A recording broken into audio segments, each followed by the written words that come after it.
Hello, hello, sexy, wild, motherfucking thing, claws. What you doing, baby? Patty ponytail, start mama. Hey, loves.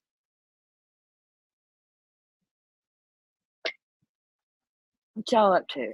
We can talk about whatever y'all want to talk about. Sis, hey, love. What you doing?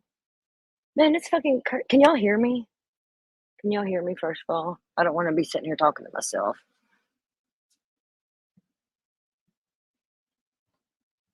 Sherry, you just had to change your name longer and make them fucked up letters, and sometimes it's hard to find or to tag you and shit because you got all them. I don't know what you got going on there. I love you. Okay, you can hear me. But sis, it's fucked up what this damn post office customs bullshit's doing. I've never seen that happen. Why do you got to pay extra money? What's the reason that there's extra money now all of a sudden being added to your packages? Because look, I've sent what 3 or 4 packages up there, not had no trouble. And I just sent one recently to Jaded. She bought some keychains from me. It's weird. What? I don't get it.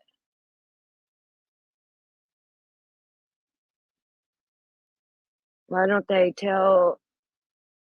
should tell me that whenever I'm sending it, so because the person that's receiving it shouldn't, you know what I mean? Like, it's because it's expensive enough to fucking send to Canada. Canada is the most expensive place I've ever shipped something to. It's crazy. All the awesome ones have long names. Yep, that's true. Mine's mediocre long. Hey, Cat's Eye, how are you? How are you? Good to see you. I'm waiting for an arrest in the Savannah Soto case. Canada does rip you off. They're like, "Oh, free insurance, but you pay for it in other ways." You know what I mean? Yeah, the free insurance, but the other shit, I've no, fuck Canada. There's good people that come from there. Star Mama, I paid 70 some dollars to ship one box to share. Okay, it was supposed to have been delivered today or yesterday or something. And I checked the tracking, because I send people stuff. I keep up with the tracking, and it said that she had to pick it up post office. And I messaged her, and they're trying to make her pay more money, to like 30 some more dollars to pick it up. It's crazy. And same thing happened whenever Miss Mary sent Cher that quilt. Same thing. It was more money to pick it up at custom. It's just weird. So it's gonna be over $100 for what I've sent, which I don't mind, but it's just something ain't right. And that's kind of why I had to send it in 2 boxes because it's a lot of stuff. But it's their Christmas presents. I know it's late and there's Christmas themed stuff in there, sis, and I'm sorry, but I had a lot of packages to send this year out to my people. I sent my girl Truly a box, and Allie, and shared her family, and my daddy, my brother. Running Bear, hey boo. I miss seeing you around as much. How you doing? Share. I need to check and see what the second. I don't even remember what it was. I just sent it out. Like it was a little later than the one that's already up there. That's why I said I had to because the money and shit. And I had to find a box, and it's gonna be probably 2 weeks before you get it. I'm sorry. Look, I sent Truly a box, and it was huge because I had her blanket and stuff in there. And sure, you know how I am. I go all out for my people. I love them. And it was only like $12 to send to her. But she's in Florida too. That could be different. But still, yeah, I like your add-on center. Established 1983. I was established in 1982. I love being an 80s, 90s baby. Oh, you've been sick. I'm sorry, Running Bear. Man, I had that shit for a month. I was sick for a month. I never thought I was going to get over it. $35 for amoxicillin. Is that expensive? I don't really know about that. I think you can probably, like, get that on Walmart's $4 deal here. Patty Ponytail, right, why didn't they tell me that whenever I was shipping it, you know? But I'm helping Cher pay for that though, I am, and, um, but that shouldn't be the person receives its responsibility, you know? It's weird. That's how customs works, but how come, sis, look at all these other packages, look how big that one box was I sent you. And no, it's and then Mary and the quilt, it's just recently happening, and I just sent something to Jade. Well, it was an order she bought from me, but and she got it and didn't have to pay nothing.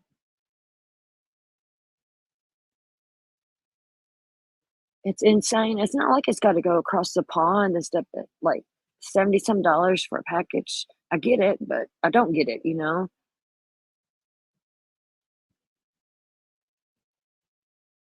Like I said, sis, that we done discussed about paying for what you owe, and I'll help you on that.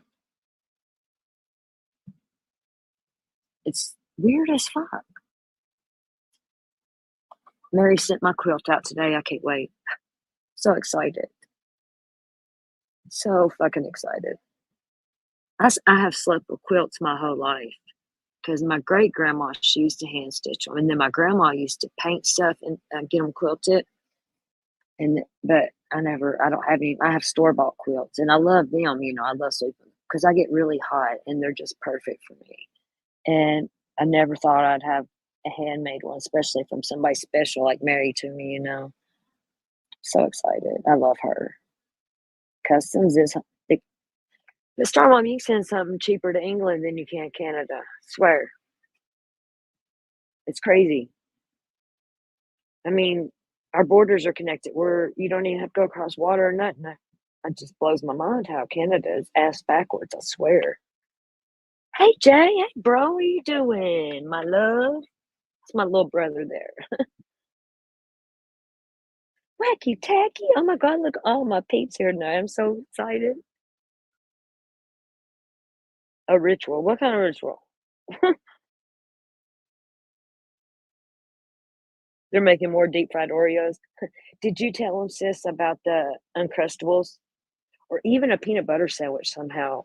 Just dip it in the batter and fry. Oh my god, it's so good. I'll tell you something else that's good. Deep fried butter. Sounds weird, but it's delicious.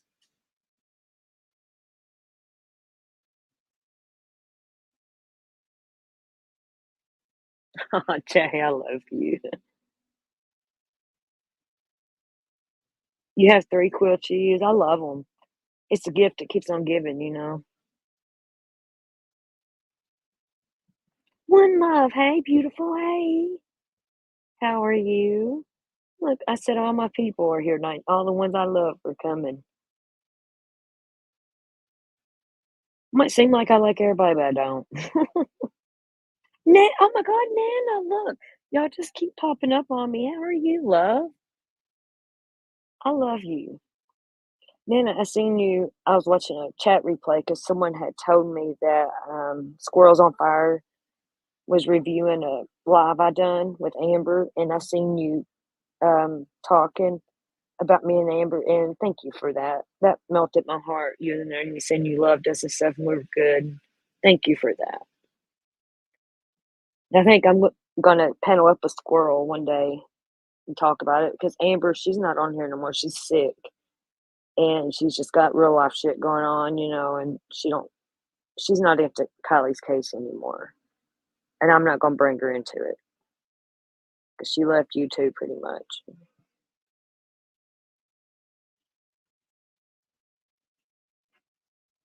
Oh, thank you, one love. I try to be.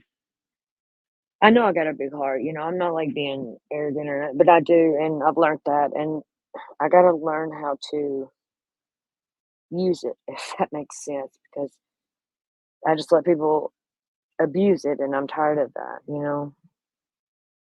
But when I love somebody or I care about somebody or they're my friend or something, I'm loyal to a fault to them. I am, and I was raised with some good morals, and I'm thankful for that, you know? I had a good family, and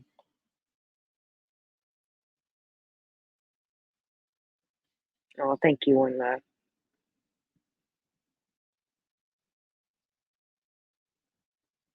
I will give her your love, Nana. I do. I will. I talk to her still. Yeah, I love Amber. That's my girl. Oh, sis, thank you. You're one of the bestest humans too. I promise you that. Sis, the other night, I don't know when it was. You said that you met one of the bestest friends you've ever had in your life. That made me cry when I heard you say that. Because true, real friends are very rare to find. They really are. People will say, "Oh, you can't make friends on you." Yes, you can. You can make them on here for real.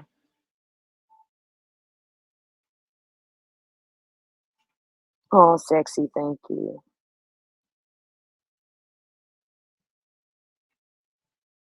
I just gotta learn how to toughen my heart up a little bit to certain things, you know? Right, one love. I'm loyal to a fault, I am, and a lot of times it bites me in the ass, it does. But I've got some good out of it too. And then my love language is gift giving. I love to give gifts. I love to give people stuff. I love to make people happy. And yeah, but there's pros and cons to it 'cause I get fucked over too. Rosie, see, there's another one of my loves. Aw, hey, love. Oh, thank you, Jay. That's why we get hate when we like we have, especially share. Being real gets you hated. The haters are our secret fans, is what I always say.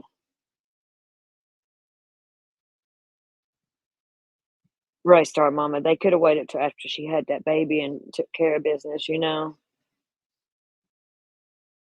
is a blessing and a curse, Rosie. Absolutely, it is. Just like having a big heart's a blessing and a curse. It's just and being real, it's like a blessing and a curse because you deal with a lot of shit being real.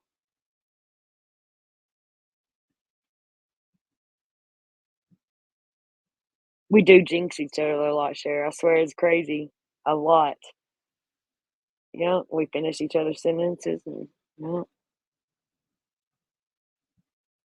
Somebody called us something. What was it? Justin called us. Oh, Justin said that he swears that me and you were separated at birth.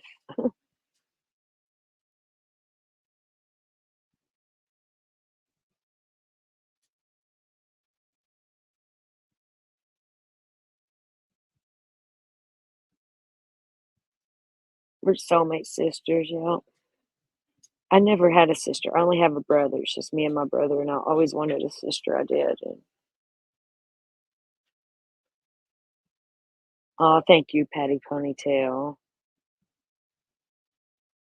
Yeah, we are empaths, or we wouldn't, motivate around each other. And narcissists, they love empaths.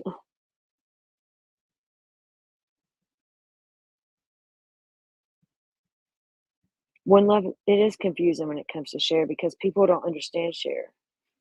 You've got to trust the process with share and not always tell people that. Trust the process.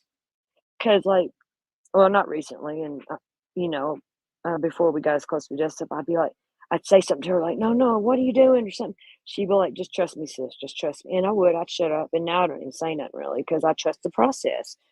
She's smart as fuck when it comes to this stuff, or a lot of stuff. But she knows what the fuck she's doing, and she's been doing this longer than most of them on here.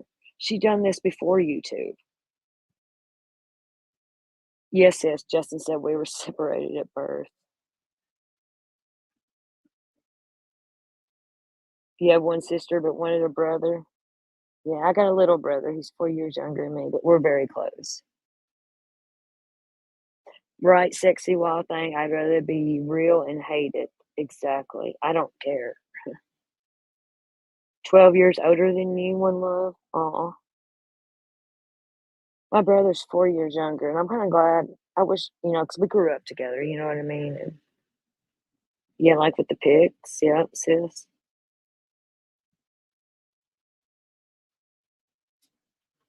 Truly, there's my love.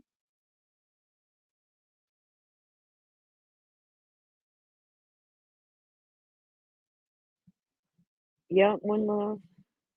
And it's so funny because there's so many people that dogs share that don't, get the chance or whatever. It's new and you'll see them month, 2 months, year later come in apologizing to her. I've seen it a lot recently. People misunderstood her and now they see why. And I just shake my head because they always, in the end, later on, they always come and apologize to her every fucking time. Yeah, me, Sharon, Truly, yeah. And Allie, though, she's in there. She's been going through a lot of stuff with a spider bite and shit. Sonya, hey, love. Is another one of my loves. I love Sonya. Nobody better not ever fuck with her. There's no need to be nasty. Hey, I can get nasty. And I don't mind to get nasty sometimes. But if I'm getting nasty or wretched or whatever to someone, they absolutely fucking earned it and deserve it. I promise you. I just don't fucking go off on people for nothing. And I do got a bad mouth. I cuss a lot. But oh well, I don't care. It's me. It's right. You know? You should hear my family. I'm a fucking hillbilly from the hollers of Kentucky.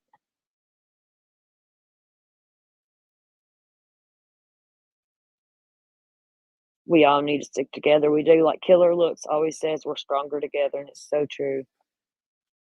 They can't handle the true sexy. Little baby back bitches is what they are.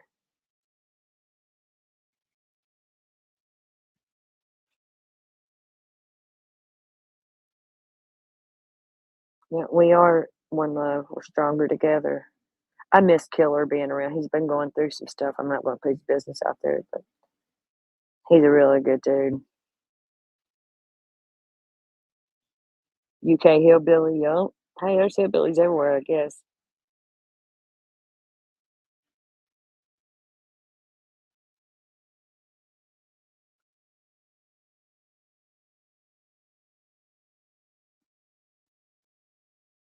Like earlier, Nana, I was watching, I don't remember what it was, something on Facebook. It was a live about something, and it was a British guy, and he kept saying aluminium, aluminium. And people in chat was like, "What the fuck is he saying?" I'm saying he's saying aluminum, like aluminum foil, but British people call it aluminium, and it was just like, oh my, and the flashbacks of my fucking stalker.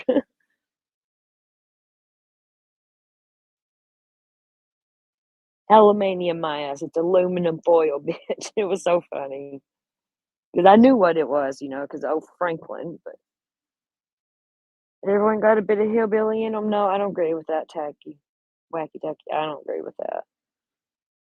I say it the American. You say it the American way, Jay?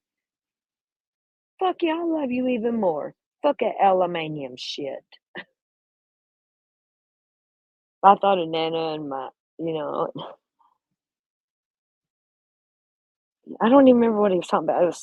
He was building something. He kept saying aluminium, and the chat was like, "What the hell is he saying? What's he doing?" It was like aluminum, like aluminum foil. You say soccer. That's I love you even more for that. Fuck football. Football is football here. Makes more sense. Foot. I don't know. One love, if you don't mind, you don't have to say specifics, but, what area of the country are you in? Wacky, you probably do got hillbilly in you, I can see it.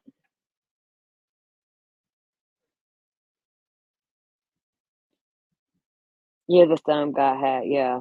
Nano.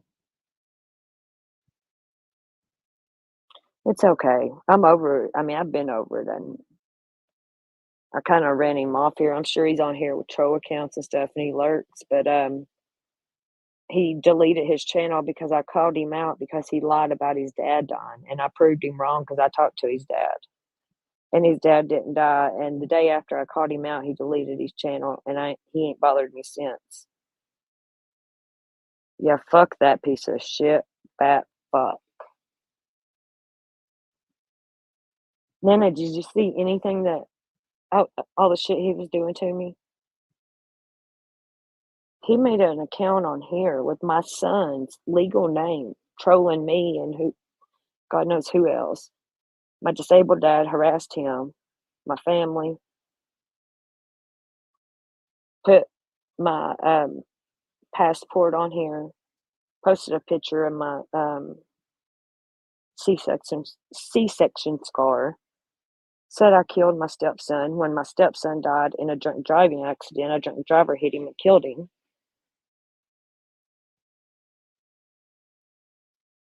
One love, you probably know him. He goes by I'll Be Frank.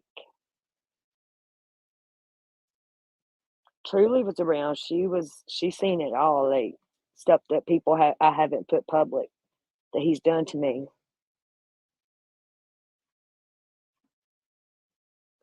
I'll Be Frank is who it was. Then he was trying to get sympathy, telling people that his dad died, and he was trying to clean out his dad's house. So I went to his dad because dumbass sent me a copy of his birth certificate. I knew, but I went to his dad. I got proof, and I posted the proof and everything. The next day, he deleted his channel and ain't bothered me since.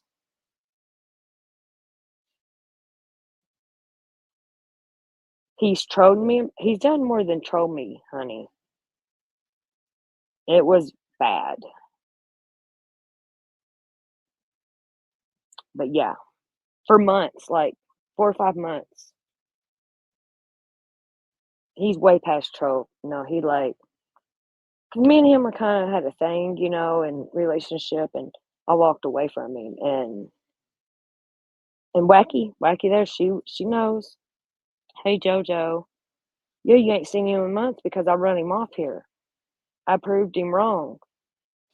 I tagged every one of his buddies in the fucking video I made of him lying about his dad dying. Who the fuck lies about your parents dying? If you lie about that, you'll lie about anything."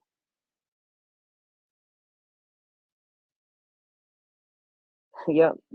Yeah, he's lurking, truly. We know it always. And I give no fucks. And he's done it to like 5, 6 other women, but they're scared of him because, I mean, he done it to me, and I know why they're scared of him, but I'm not. I am not scared of him.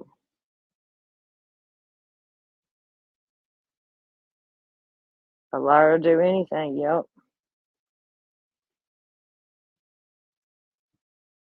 Sonya was around for some of it, my people.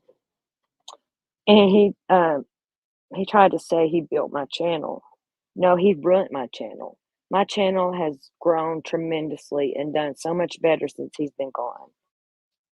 Hey, Tammy. Glad to see me on. Are you Frank?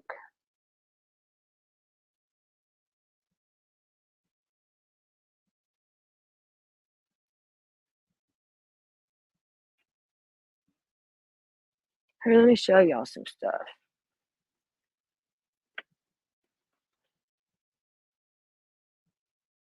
I don't care to talk about him and call him out his bullshit now.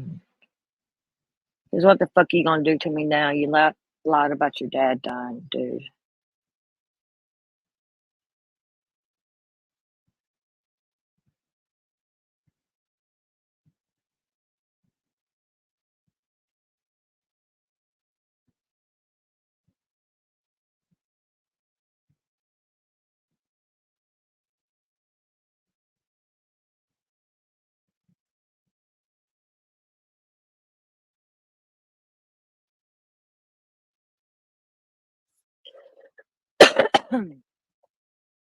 Sorry, I had to cough. Yeah, I'm not scared of any Zena, hey baby. Um, yeah, I'm not scared of no one on here, and I agree. If you are scared of someone and they're attacking you, don't act like it because that gives them more ammo and that's what they want. Yeah, just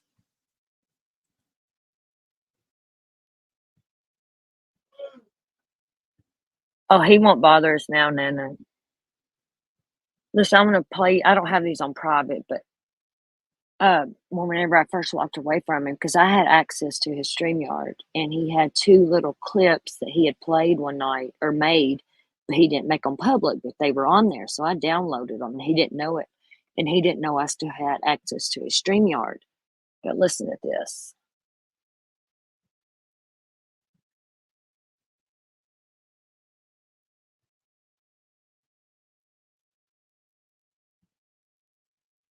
This was on, like, this was in April this year.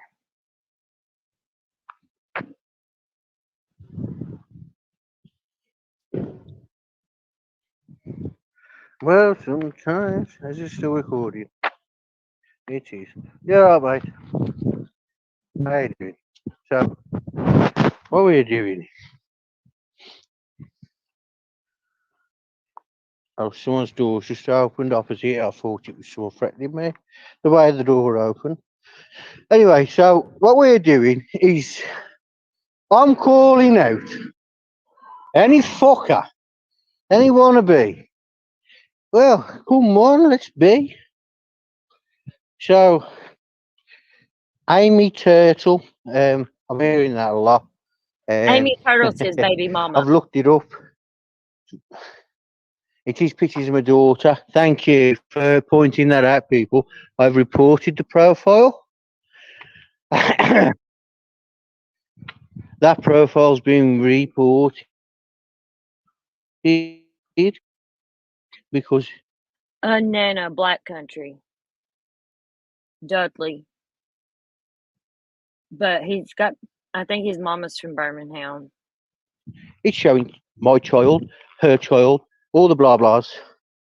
So, my problem is the mouth. Valerie Williams. I will go as far as you fucking want me to go. Amy Turtle is not my daughter. His accent is real. He is from England. The West Midlands. My daughter's mum will come on fucking camera. All the fucking shit that you fucking claim is going to happen. You claimed it all. Now I'm making it public. Valerie Williams, you can't even fucking vote. I didn't want to do this. Did I want to do this? No. Guess what Francis wanted to do? He wanted to walk away. He wanted to be a good guy. He wanted to be a nice guy. But why should Francis be blamed for your narcissism? So let's look back. Oh, 2, 3 months. So every time it ended, who was he? Oh, well, that was me, Frank. I'm Valerie. So let's look at statistics. Let's see how statistics go. So a narcissist will end it constantly. Valerie! I shouted your name because of dinosaurs. So, am I to blame, people? Can someone point out? I was never, no, excuse me, no, never to blame. I'll tell you why. Because I took all your fucking bullshit, all of it. I absorbed it, and I took it on the chin. I was the blame. You know your friend share a lot. Yo, does she want to try me? Yo, tag our voices in the world and all that bullshit. Should we show her fucking support? It's supposed to be support. Do you know something? Do you know what I'm going to do for you? Valerie! Cotton candy! No more. No, you're going full face. You're going full fucking mugshot. You want to fucking try and get me for a mugshot? Yo! Are you dumb? Valerie, you crack whore. Listen, your last charge. Hey, okay, I'm gonna stop it right there. Y'all remember that mugshot I showed you? That's what he's talking about. This is what he thinks my mugshot is, and it's not even me. One of them's me in this picture, but that's a mugshot, and I begged him to post it. There's nothing he can do to me. But that's what he's talking about right there. He kept threatening me with it, and I kept telling him, "Post it, motherfucker."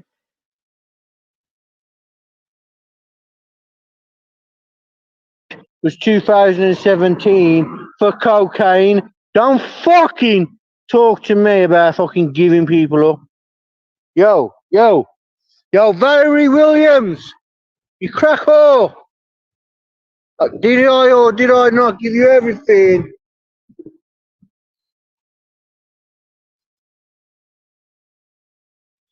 You hear that? That was all your chances gone.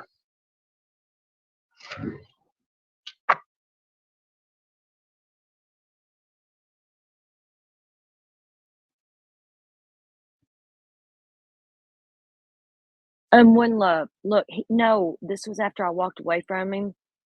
He drinks a lot. He's alcoholic. He was talking to me, I guess. He didn't never post this on YouTube, but he pre-recorded it on his YouTube, and I got a copy of it. Hey, Barbie. I'm glad he's crossed the big pond too, Barbie, because if he was in the United States, I believe he would have tried to hurt me.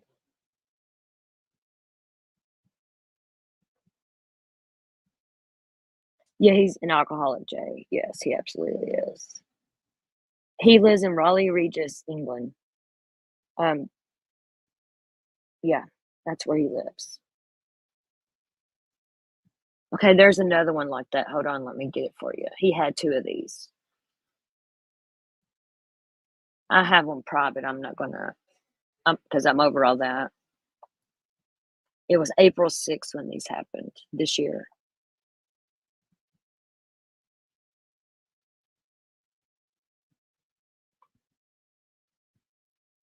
And my name is Valerie. It's in my damn Nightbot somewhere. I don't care, like fuck him, man.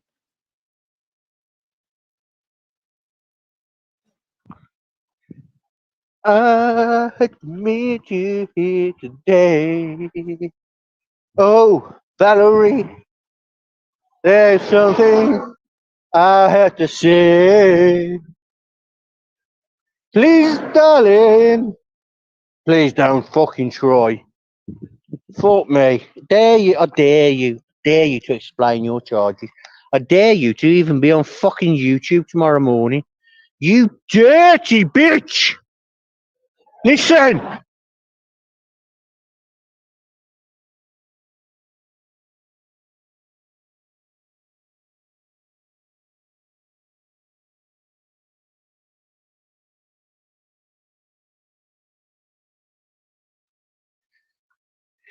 Did you tell my daughter's mum your fucking charges?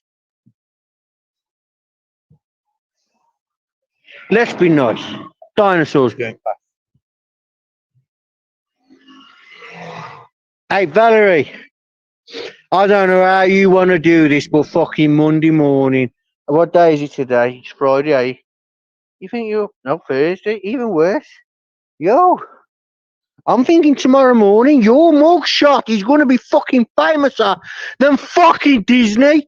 Who the fuck are you talking to?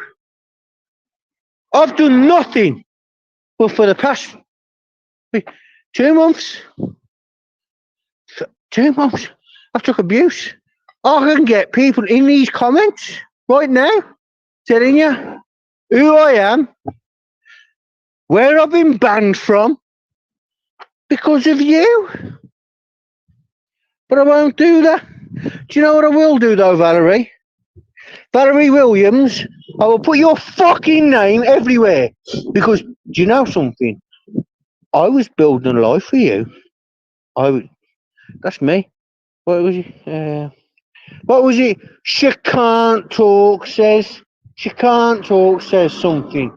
What was it? LDR. LDR. Hashtag LDR. Oh, how about fucking that, Valerie? You little slag. You little fucking slag. You want to talk about fucking me? Being a fucking hypocrite? Yo, everyone. Everyone who's listening to this who knows me. I'm the fucking guy. I'm the hype. I'm the guy who comes in, he takes the conversation from beep, beep, beep, beep, beep to life. Valerie, I was the problem. Your problem is YouTube is your fucking only bit of life. Explain to every fucker how I was the problem.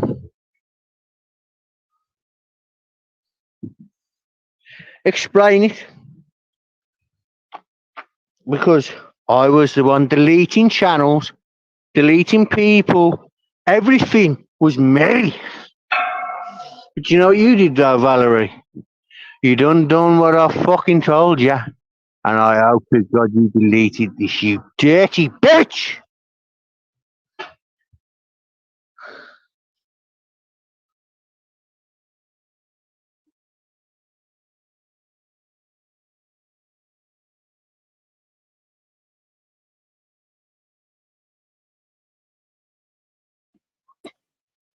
It's okay, Nana. Yeah, he's a very dangerous person. He is. And I'm so glad I walked away because he kept lying to me. And I was like, fuck this. And I walked away. And I got abused for like 6 months doing this shit. And like, I totally ignored him for months and he was still doxing me and shit. And then when I seen he was doing that about his dad, that done it for me, you know. You're not going to lie about a parent dying when they're not to get people to feel sorry for you.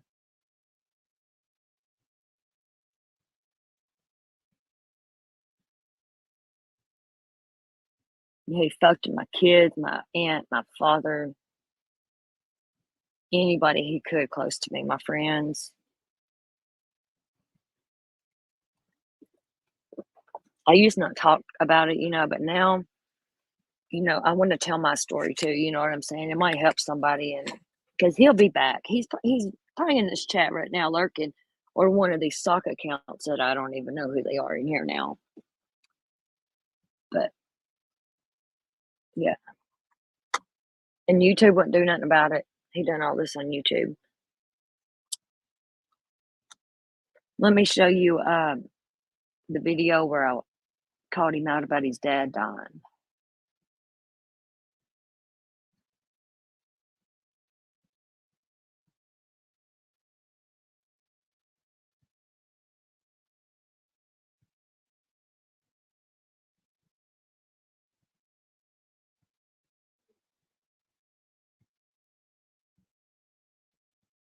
If you lie about a parent dying, you'll lie about anything in this world, in my opinion. And I tagged all of his people and everything in it. They all seen it and didn't say a word.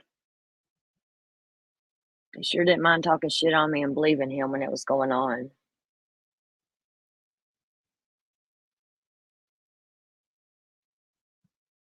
Hey, that's Frank's father and grandfather in this picture. And that message at the bottom there, it's ridiculous. That's one of the comments he had made.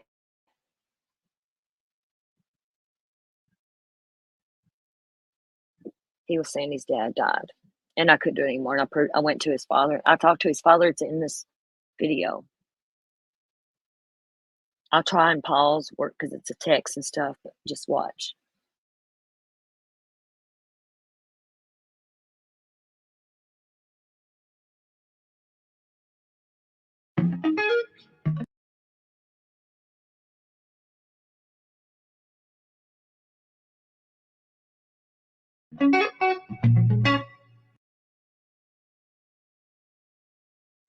Can y'all read these like this here? Star Mama, I'll show you. It's at the end of this what his dad. I screen recorded what because I went to his dad on Facebook. You'll see. Can y'all see this good? Just I guarantee he's like that offline. I don't know, One Love, because all the women that he's done this to, there's a list of us, is United States. I don't know, but I bet he's a piece of crap in person because his family don't have nothing to do with him either, none of them, but one sister, and he has like 10 siblings. Nikki, oh, I ain't letting him get to me. No, not at all. That's long gone. I'm just showing people that don't know about this. Because One Love, I know she knew of him and stuff, and Star Mom and Nana didn't know what all went on. No, this ain't like a poor me, leave me alone. No, I'm just showing this stuff, showing, I don't, no, it's not getting to me at all. I promise you at all. I am way past that son of a bitch.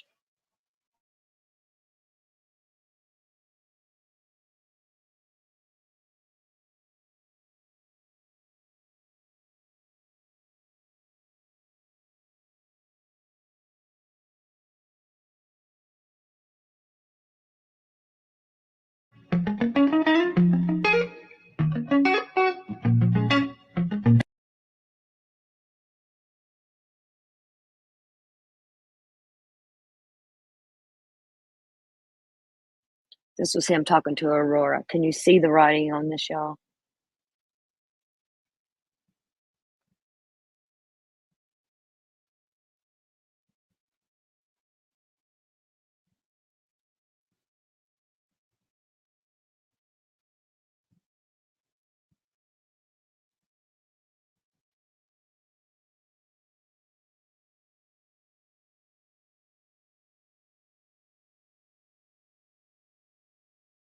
Right, Nana, the detail. Like,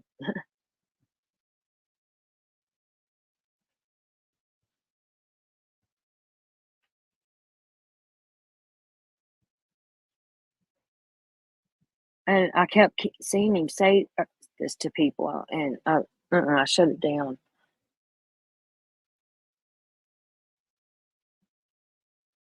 Oh, thank you, Barbie. Yeah, it was hell for 4, 5, 6 months until I posted this video right here, and the next day he deleted or hid his channel, and he's not bothering me since.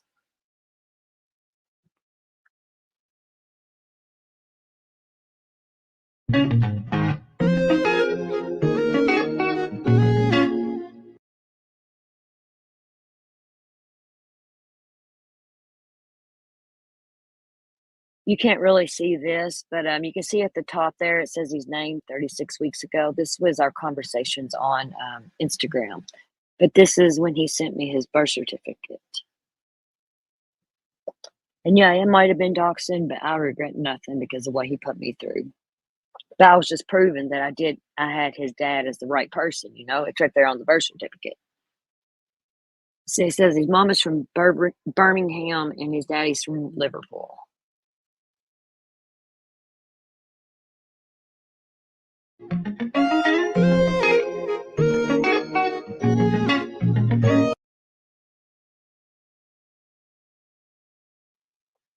Okay, these right here, like he sent me this picture. And then you're going to notice ones that say Colin Gibson pictures. I'm just showing you that his dad, because this is his dad's dad right here that died, that Frank was showing me. Well, his dad posts the same picture of his dad, and I'm just showing you I got the right person. I was proving it's the right person because they were posting the same pictures and stuff, and of his grandma and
Okay, now this here is whenever I went on his dad's Facebook. This is our conversation. Here, I'll slow it down. Y'all might wanna mute this because the music, it'll where I'm slowing it down, it's gonna be crazy, which because I don't talk, but just read these.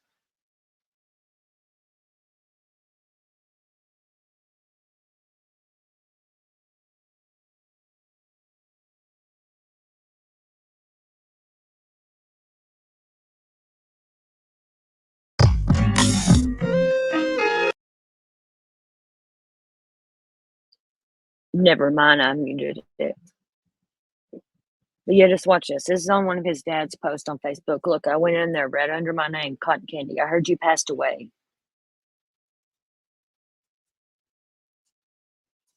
His dad said, "Cotton candy?" Question marks. I said, "One of your children is saying you passed away, and they are having to clean out your house and such." And I sent him a screenshot of what Frank was saying. He said, "That's not me." I said, "Colin, what's not you? Your son Francis is on YouTube telling everyone you died and he got your house." Colin said, "That's me." I said, "Frank is your son, correct?" He said, "Cotton Candy, is there another? Where is he from?" I said, "Huh?" I said, "Frank that lives in Raleigh Regis and has a daughter named Molly." Colin said, "Frank? Yes, I have a son named Frank." And I said, "He's going around telling everyone you died and he got your house and is cleaning it out." He said, "We'll have a word with him, dear. Dear me, I promise you I'm breathing. LOL." I said, "So glad you are well. It's sick. He's gone around saying this crap." He said, "We'll definitely speak to him. Thanks for bringing it to my attention." I said, "You're very welcome. I'm so sorry he's doing this." And he said, "Can you put the others straight?" That means telling people on here that he was saying it to that he was alive. I said, "Thank you, sir, again." And when I posted this, he left me alone. I had receipts, baby. He fucked around.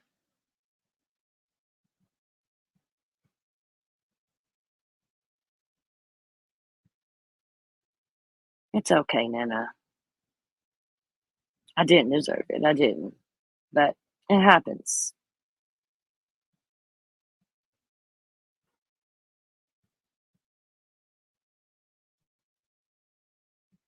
But yeah, I went straight to his dad. No, his daddy's profile's on private. I bet his daddy chewed his ass up.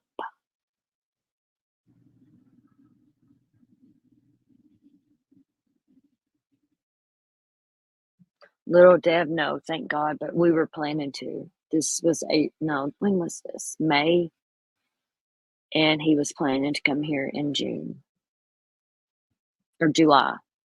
And yeah, no, he was going to. He was coming here.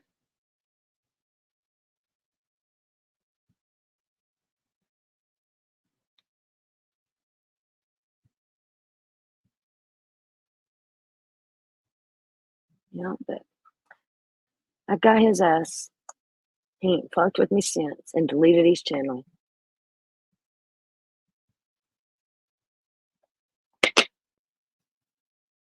Right, Nana, he didn't think that I would go to his dad. He didn't think that. He thought I was scared of him. Nope.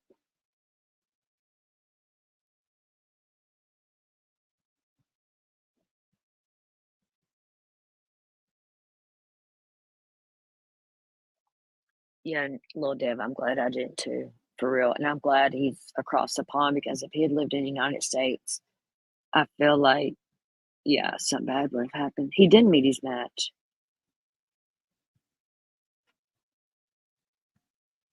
because I didn't back down from him. I'm the only one of the females he's harassed on here that stood up to him and called him out and shit.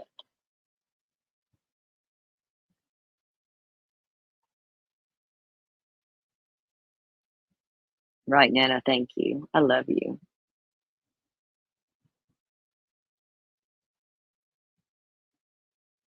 He was still harassing me and shit up until that them screenshots you can see saying shit. And I was ignoring it. I wouldn't nothing. I gave him no attention until that video.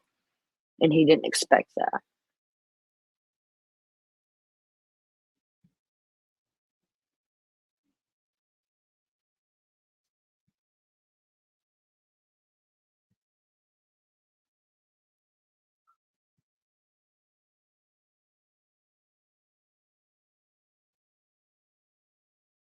Oh, Little Deb, I know.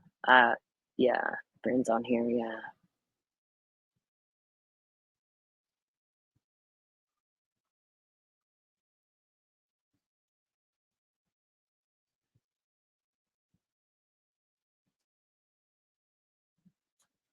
Oh, I'm sorry for your loss, Nikki, or, One Love. I'm sorry, and thank you for being proud of me. I have good friends on here.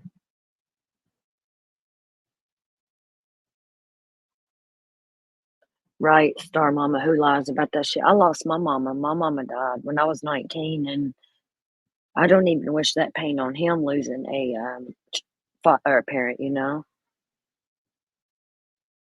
Barbie, I think he ain't gonna bother me no more. He's in England, we're in 2 different countries, and I'm in the United States, and yeah, it's all good.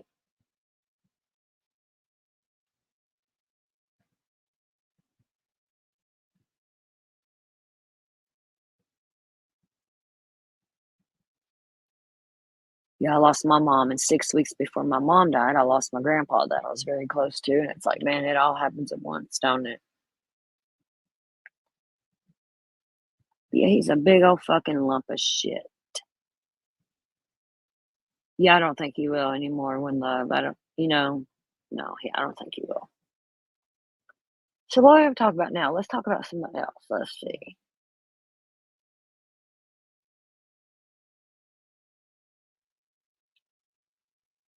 But there's, like, because I don't like this bitch, and I'm sorry, One Love, I know you go to this person's chat, and this is not I don't hold this against you, I don't care where people go, but because you're good to me, that's all that matters, but, Smiley was very close to him at this time when he was doing this, and she talked so much shit about me, blaming me, saying I was following him around and pretty much that I deserved it because I wouldn't leave him alone, all kinds of shit. And then he ended up turning on her. Fuck that bitch. I have not forgave one person and won't. Well, I'll forgive them, but I'll move on. You know what I mean? Like that accuse me and talk shit about me and stuff like that. There's a few more, like Dynamite. Dynamite done the same thing. And Dynamite even admitted that they knew Frank was in the wrong, but they were scared of him. I don't like Dynamite either. I like Annabella, but yeah. People on here, some of these people are fake as fuck, man. Karma.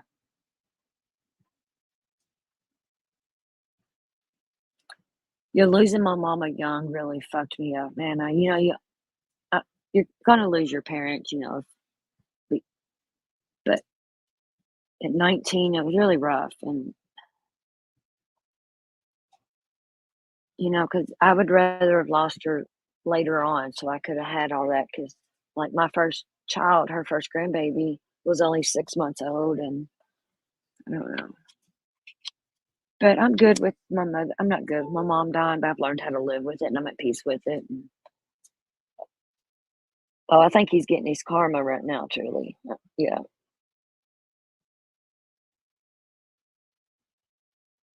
he's fucking drunken psycho.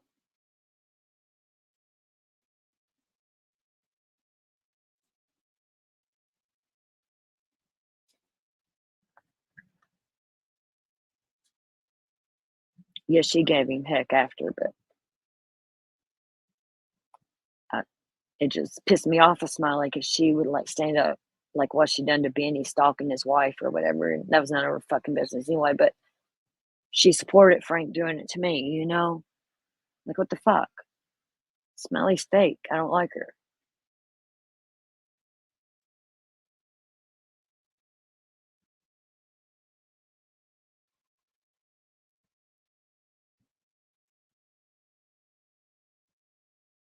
Thank you, y'all. For real. It's okay.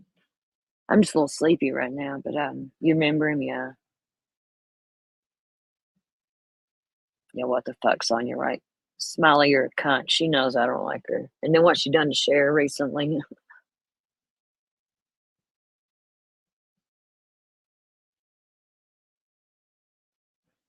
Yeah, one love, a lot of people don't know this side of him, what all happened and stuff, you know what I mean? A lot of people don't. They they just seen me reacting, but they don't know what made me react what I did because I went psycho at first on here. I would drag him and everything, live, and but there was a reason, you know? People didn't see that, they just seen how I reacted, not what made me react the way I was. Yeah, I don't fuck with many people. I don't have any new friends either, really. I don't make new friends no more on here. Y'all, I got cottonmouth from hell too. I'll be right back. I go get me something to drink. I'm gonna play our little summer while I'm on break here a minute.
Can y'all hear me?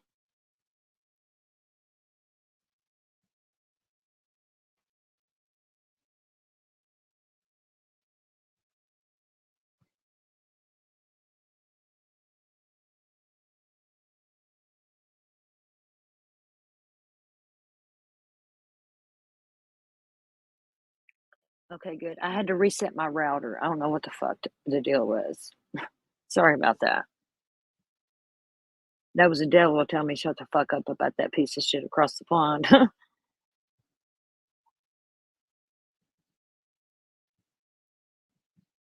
Yeah, always be careful with friendships on here because most people don't have good intentions.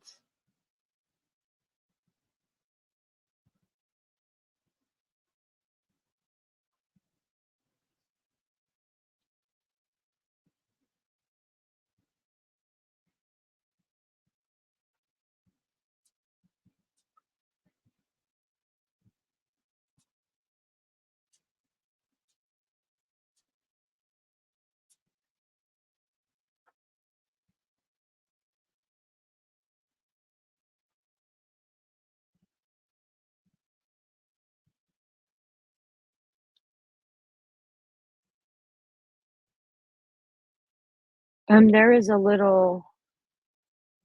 I don't know if y'all want to talk about true crime or because this what I want to play is like 35 minutes, but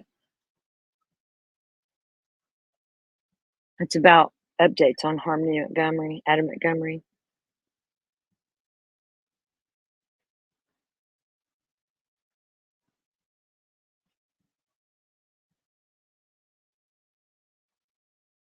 Mine too, Barbie. That's why I started doing that. Went and reviewed it. We remember reviewed you taken. Yeah. Like it takes forever for it to come back up. One Love Harmony's case is the one that broke me, and I will never cover a case with a deceased baby like that ever again. Never. I won't even follow it. I won't get into it. Not again. Harmony. I love Summer. Summer's my heart too. But Harmony, just something about it would. Okay, we will listen to it. I got it here. It's on Court TV, so they don't mind us playing it. I haven't listened to it because I like going over stuff with my people here and watching it at the same time y'all do. You know what I mean? Yeah, beautiful Harmony, man. She's a beautiful baby girl. She was blind in one eye. Did y'all know that? I followed it from the beginning and stuff, and it's horrible. One Love, and I was like heavy following it. And then when the recent documents come out, and was listening to someone read them, and like after the third page, I had to leave, and I puked and cried, had nightmares, and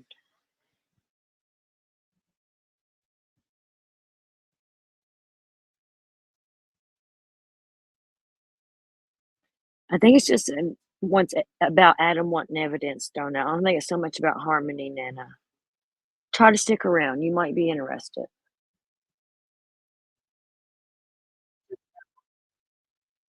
Arguments and stuff. It's not. I don't know what it is actually because I haven't watched it, but I want to.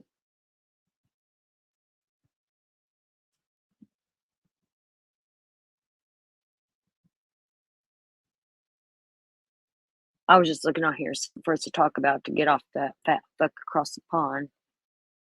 But I understand, Nana. If you leave, love you. Yeah, a lot of people, Barbie. Yeah, well, it's Harmony for me, and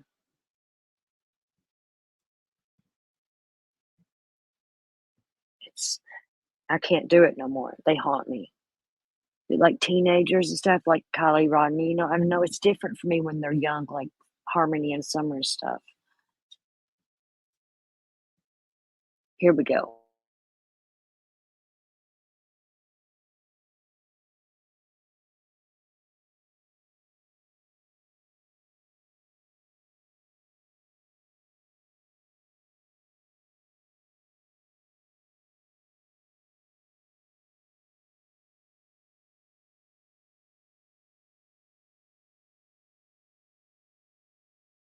nothing else to say. Specifically, Mr. Montgomery has been charged with the following 4 crimes.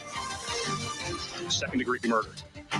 Adam Montgomery is gearing up for his murder trial, but now he wants certain pieces of evidence banned. So how might this impact justice for Harmony? And Gypsy Rose Blanchard released from prison after spending 8 years behind bars for her mother's murder. So now what's next for Gypsy? And Paula Abdul filing a lawsuit accusing a former American Idol producer of sexual assault. It's all coming up next for you right here on Opening Statements.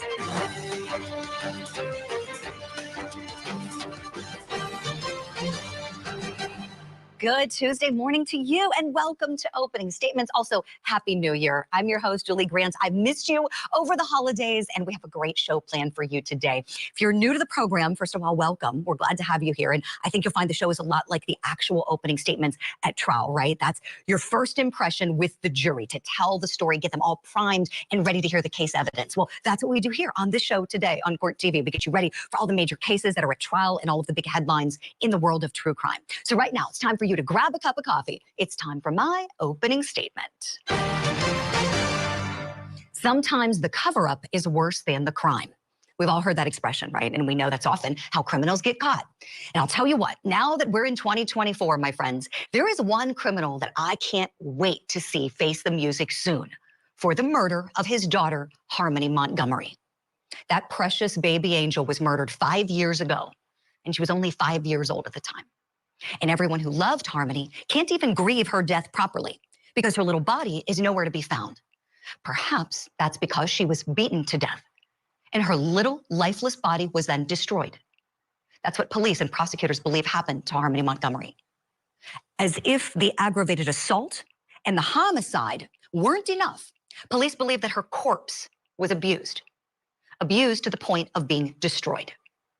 Now, how might that have happened? I think we have some very strong hints at how in the recent motion filed by Harmony's father's legal team to exclude from case evidence what Adam Montgomery bought at a Home Depot store, like 40-pound bag of pelletized limestone, a metal cutting diamond blade, a fuel grinder, and a lithium-ion battery and charger. This guy was living in his car. Why in the world would he need those things? Maybe the cover-up was worse than the crime.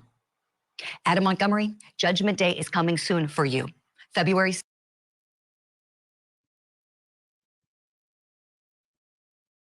Yeah, Nana, Kylie's case done me like that too. And as a lot of people know, I have another channel. I have 2 channels. This is my small channels. This was actually one I used to use for my backup channel. I have another channel with almost 2,700 subs and stuff, and I can monetize. But when I wasn't even a creator, and then Kylie's case started, and I started finding all these little informations and stuff because I'm a digger. I find shit. I started posting. Next thing I know, I got a little over 2,000 subs in like 3 weeks from that case. It was insane. But I got in too deep in that case and some weird shit happened and I walked away. Me and my friend Amber, we walked away from that case. Because, yeah, we had some crazy shit happen. Like, somebody sent Amber a picture of her driver's license. It was wild. We got death threats. And I lost my channel. That channel twice got shut down, struck down twice. And I had a lawyer, and he got it back for me.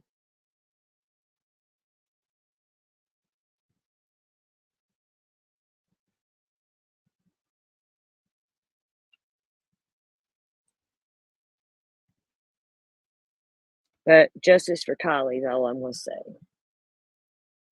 6th, that is when justice for precious Harmony begins. Because that's when Adam Montgomery's murder trial begins. Little Harmony Montgomery deserved to live. And whoever killed her deserves to pay the price. Adam Montgomery, if it was you. Barbie, this is a case that broke me. Because I used to not love it, but like I was passionate about covering cases like this with little kids like Summer and Monkey and Harmony. You know what I mean? But this one right here, mm-mm. And and you heard the stuff that this lady said. I hated to hear that, where she said that he abused the corpse and stuff, that's like came out in the newest documents, and that's the ones that I said I couldn't listen to. Like I didn't know that right there, just it kind of haunted me. And uh-uh. I want just this is my baby right here. I mean, you know what I mean? And look at her. And she was blind in one eye. I love you, Harmony. We're gonna get justice for you, baby. Promise. It's coming. That motherfucker, yeah, it's coming. His girlfriend snitched him out. If those items you bought were to cover up your daughter's death, may you get the justice that's coming to you. That's my opening statement on this Tuesday morning. Let me know if you like it right now. It's time for what's on your daily docket. So what they got you for, man? Biggest case in Las Vegas history. Oh, yeah? Yeah. Like recent? September 7th, 1996. All right, friends, here's a look at some of the cases we're following for you today on Court TV. In Nevada, Dwayne Keefe D. Davis is due in court at noon today, where he'll be asking a judge to release him on bail pending his trial for the murder of beloved rapper Tupac Shakur. In Florida, we've got a status conference set for 9 a.m. Eastern for Patricia Ripley. She's the mom who's accused of pushing her autistic son. Okay, and I just want to say this one about Keefe D and Tupac and stuff. I have been following that. I covered some of it because Tupac is, I love him. It's like, so I will be doing, I might do that tomorrow because I actually have videos saved to do that. If anyone's interested, I have been covering the Tupac stuff. I just want to say that while they were saying it here, I forgot all about it. Into a canal in order to drown him. And in Utah, defendant Jonathan Dunn has a preliminary hearing starting at 9 a.m. after being accused of murdering a 2-year-old boy and injuring his twin sister while babysitting. For more on this hearing this morning with Patricia Ripley, let's bring in Court TV legal correspondent Kelly Craft. She's standing by in the studio with the latest. Kelly, good morning. Good morning to you, Julie. Patricia Ripley, 47 years old. Nana. Where's that at? Where'd that go? I lost it. Oh, Star Mama's one said it. He told you to stay away from it. It's deep, deep. What? God, I wish I could talk about it. I walked away like Nana remembers how deep I was into that case. I was on my channel got shut down twice by Check It TV once and SF Investigates once. My lawyer got it back for me twice. I got death threats. Amber started getting, because me and Amber was working together, and I've seen some shit. Like I know, I don't know, I shouldn't say it. But what Nick, the tow truck driver, is telling the truth. Is all I'm going to say. 100%. And yeah, he lost his job over that. Nick, the tow truck driver. A lot of people don't know that. Nick got fired for that. I'm going to carry on. He faces charges of first-degree murder as well as attempted murder. In the May 2020 killing of 9-year-old son Alejandro, Hey, Birdie. The Miami Herald took video of her first appearance before a judge. You're here, Ms. Ripley, because you were charged with count of first-degree murder and a second count of attempted. I'm going to speed through to our Harmony stuff here. Hold on, bear with me.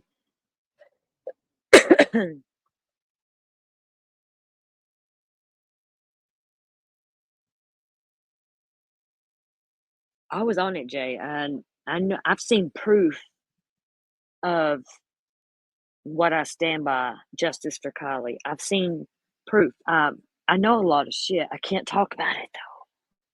I can talk about a little bit, but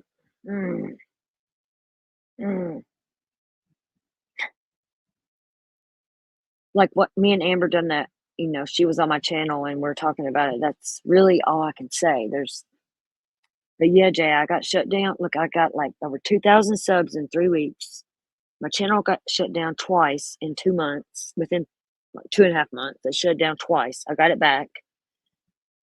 And then the death threats and shit started happening to me and Amber. Amber's sick, and we said, fuck this. It ain't worth it. I'm sorry. I mean, I got to think about my children too. Because if someone is going to kill or allegedly harm their own child, they won't care to do it to somebody else's. Oh, it's very botched. One Love. Oh, it's deep. I wish I could talk about some shit I know, but I can't because people get in trouble and I might get in trouble. Yeah, I know it's dangerous. My friend Amber, some guy sent her a picture of her driver's license to her cell phone. She has cervical cancer. She's been battling for 10 years, stage 4 now. And he told her that she needed to get off the internet and spend her time with her children because she was going to die and they needed her or some shit like that. And she has not told nobody at that time she had cancer but me. But that same person that sent her driver's license said that. They knew she had cancer somehow. And people, oh, God, I wish I could talk about it. I would never break that trust with, yeah. I know shit. Just put it the way, I know shit. I know a lot of shit. I've seen a lot of shit with my own eyes. That's why I believe it. Shit, this is playing and I muted it. Let's go back here. Sorry. Okay, let's get back on this because I don't want. I'm passionate about Kylie too. I promise you I am. I just walked away because I got to think about me and my family too. I have 2 little boys out there that I'm their mother. That, look, I squirreled off and we done missed what we wanted to watch with. Oh, there's some Epstein stuff. Let's watch that because I'm covering that too. I didn't know that was in here. Here, we're going to watch some Epstein and then we'll get to that.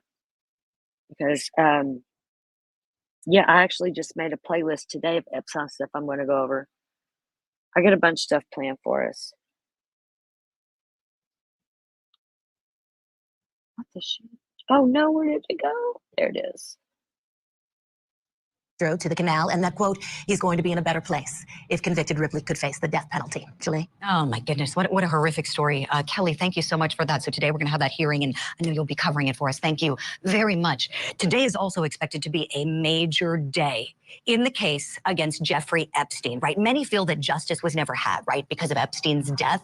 And we know that Ghislaine Maxwell, his associate, his girlfriend, his madam, was convicted of trafficking all those young girls. But many have felt that others could have faced justice as well, associates of Jeffrey Epstein's. And finally today, perhaps we're going to get to see the list of names. I want to turn to Court TV crime and justice correspondent Matt Johnson, who's been following this one for a long time. Good morning to you, my friend. Good morning to you and Happy New Year. Yeah, a long time in the waiting. This has been more than 9 years in the making. The list of nearly 150 to 200 names connected to Jeffrey Epstein and Ghislaine Maxwell could be released as early as today. This after the deadline for objections to releasing the list expired overnight. The identities of dozens of associates connected to the sex trafficking conspiracy could be exposed. The documents stemming from a lawsuit 9 years ago when alleged trafficking victim, Virginia Giuffre, filed a defamation claim against Maxwell. She produced a list of names in deposition and has also settled a civil suit against British Prince Andrew outside of court. What do you make of Prince Andrew's denials? Can you comment on that? You said you won't be silenced. He has been outspoken. He knows what he's done, and he can attest to that. So can you repeat that? We can't hear you. Step up. He knows exactly what he's done, and I hope he comes home about it. Prince Andrew has denied any wrongdoing. The list of names expected to be released include associates, co-conspirators, former employees, alleged perpetrators, and alleged victims. Epstein, as you know, died by suicide before going to trial. Maxwell was convicted, serving a 20-year sentence. She has appealed that verdict. She's hoping to serve lesser time. But after this, maybe new charges for some people. We don't know. Right, Matt. I know that's one of the big questions you just raised. You're right. Could there be more charges, civil lawsuits? I mean, this is right. This is just going to have a world of possibilities depending on who's named, what they allegedly did, what they knew, if there was any conspirator type plans that may have gone on. We know that Ghislaine Maxwell was conspiring with Jeffrey Epstein to traffic these children. Was anybody else part of that? That's what I want to know in any instance. And then she's also kind of viewed as the madam in the whole situation of providing an avenue for these girls to interact with these men and kind of facilitating that. So I'm sure that we'll hear a lot more about that and some of the men that were in their presence. Whether or not they're guilty of a crime, that's to be determined at a later point. Right, Matt, you're right. And even just standing by and doing nothing, if you know the children, I mean, come on, we all have to, as you know, my friend, protect our children in America. Just sickening. Well, we're going to be waiting for that one. I know you're all over it. Thank you. Matt Johnson, Court TV Crime and Justice correspondent. We'll see you in our Tipping the Scale segment. I need to ask you about Adam Montgomery in that one. Thank you so much. Right now, I want to bring in my guest. He is an attorney. He's also the creator of the Jury Trial Mentor YouTube channel, Carl Steinbeck. Carl, good morning to you. Happy New Year. Thanks for coming on the program this morning. Let's talk about what we might see in this document when it's unsealed, these names. Tell me what you're expecting and why, please. Well, I think you're going to see names that were affiliated in some form or fashion with Jeffrey Epstein. And of course, he had these flights that were going many times to this island of his. And it's also known as Pedo Island for short, because that's supposedly where a lot of these girls were trafficked and abused. And so having your name associated in any way, shape, or form with Jeffrey Epstein is really a badge of shame and dishonor. And so that's why I think that there's been such a resistance from folks that do have names listed to have their attorneys be fighting this, but the federal judge finally decided there's not a good reason in the public interest to withhold these names. So I do think that this is a good thing for the interest of justice, and I think these people have to explain themselves. Definitely, Carl. I would have to think that anybody who has some involvement had to have been very worried the last couple of weeks, because it wasn't like the court just said, oh, we're going to release the names today. No, they had to do the redactions in those documents and kind of put everybody on pins and needles. I would imagine there probably were some people who weren't enjoying the holidays very much. What do you think? Right, totally. Because how do you explain yourself? And even if you don't, no matter what you say, you're not going to be coming across on a good light. And I think a lot of relationships could be having some difficulties in the coming days, weeks, months, and years as well. Definitely. Yeah, this is about to open up a whole nother can of worms. I can't wait for it. You'll see it here on Court TV when we learn those names. Carl Steinbeck, so glad you're on the show. Stand by, please. Here's what's coming up next on Opening Statements. Hey everyone, this is Gypsy. I'm finally free. I just wanted to send a quick video to thank everyone for the massive amount of support that I've been getting on social media. Gypsy Rose Blanchard, week from prison. You may be familiar with her case. It's the case of Gypsy Rose Blanchard, and it sparked national tabloid interest after reports emerged that her mother, Dee Dee, was forcing her to pretend for years that she was suffering needles there. Susan Constantine, let me go to you next, please. Your thoughts on whether we'll see this become a capital case. It was fashioned for her. Okay, it even looks like some Savannah Soto stuff's in this too. So, hell yeah, this was so many birds with one stone here. We're going to hear about a lot of stuff.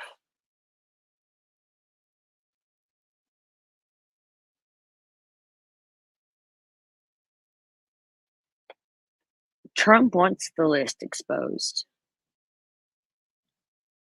That tells me a lot about Trump. He wants the list exposed. I watched something about it today.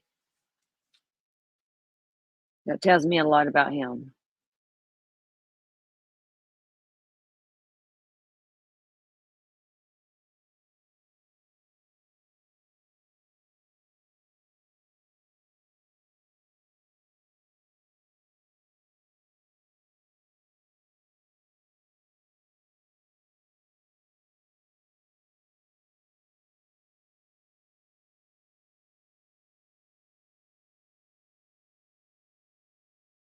Department. Hopefully it will happen for her.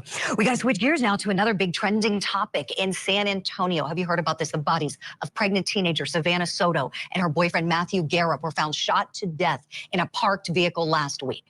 Now, police have released this surveillance video. Take a look at this. They're saying that they're searching for two persons of interest in these murders. In the video, you can see the couple's Kia. It's a Kia Optima. It slowly approaches that pickup truck there, briefly interacts with the driver. Somebody gets out of the Kia, but it's unclear where they go. The Kia then leaves the scene.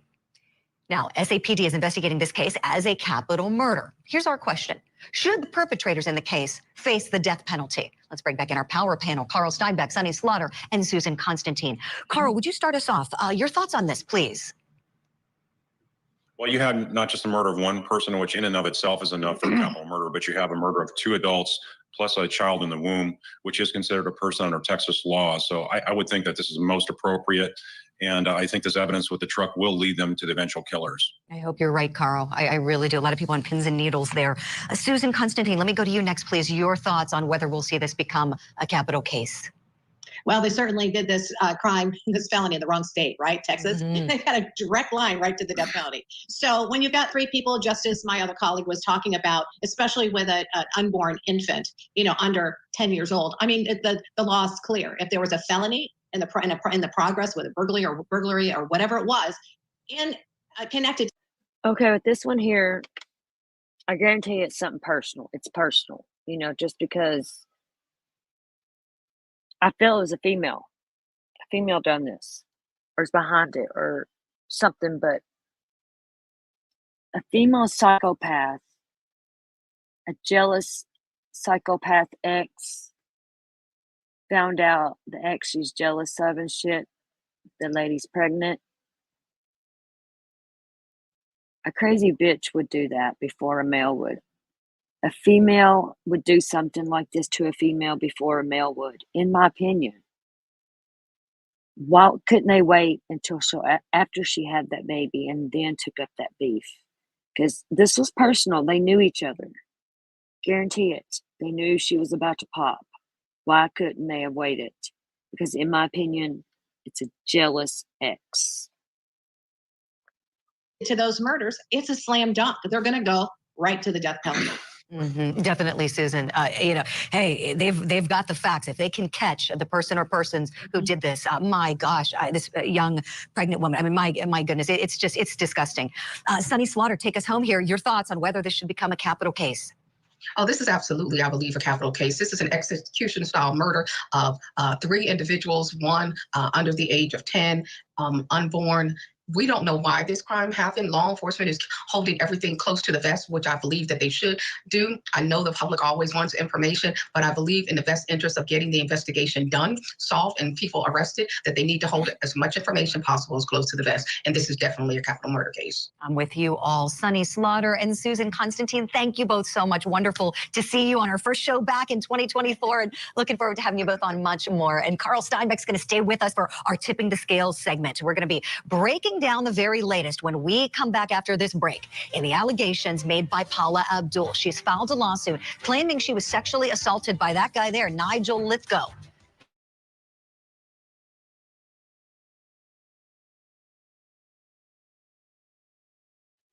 Okay, we're going to just let this play through until it gets to that, and we'll just chit chat. I think it was a woman.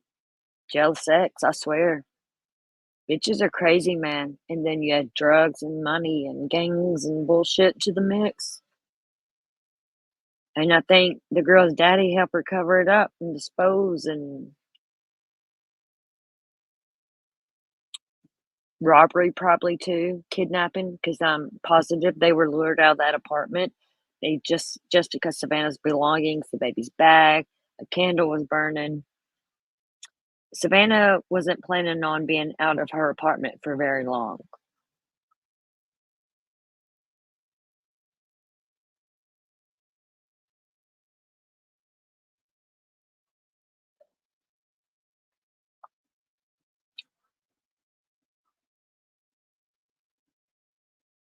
They didn't want to wait till she had that baby. I feel they wanted that baby gone too. And I feel whoever it was knew that she was going to be like induced the next day or something. So what perfect timing.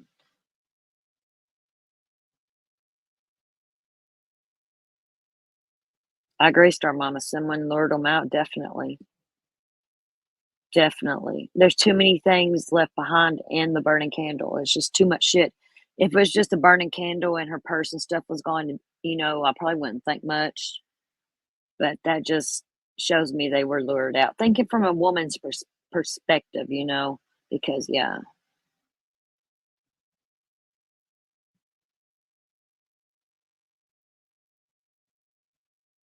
And everybody's like, why didn't they find the car before then? Blah, blah. It was the weekend for one. It was Christmas going on, you know, all that. And it was the perfect time, really, to drop a car off somewhere, you know.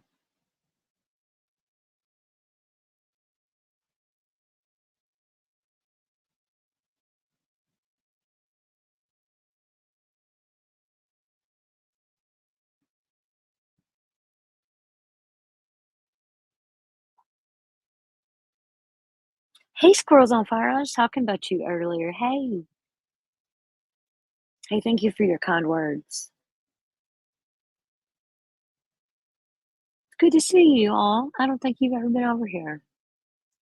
But bro, thank you for being kind. And I listen to your live, and yeah, a lot of people don't like me, but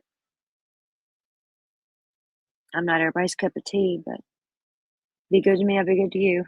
But thank you for your kind words on all that and stuff. Because yeah, thank you. You feel the big guy was Matthew's supplier? I think the big guy was um, part of the cleanup recovery team or whatever, dispose team. I think the big guy and I don't know. I think a woman took. I think a woman's behind this.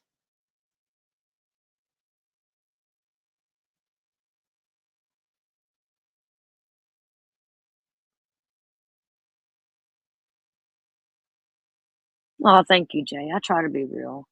I do. People don't like it. I'm a little rough around the edges. I cuss a lot, but I can't do no bullshit. I love true crime. I love conspiracies.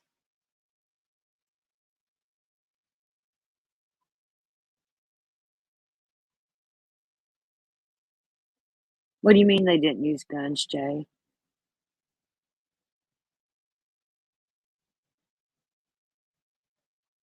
They both got shot in the back of the head.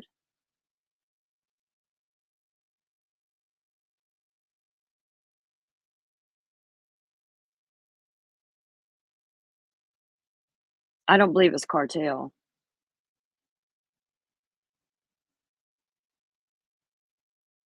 Oh, in the cleanup, yeah.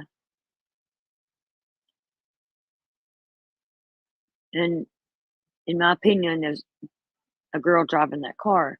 I think she was handing over the gun to the guy in the truck.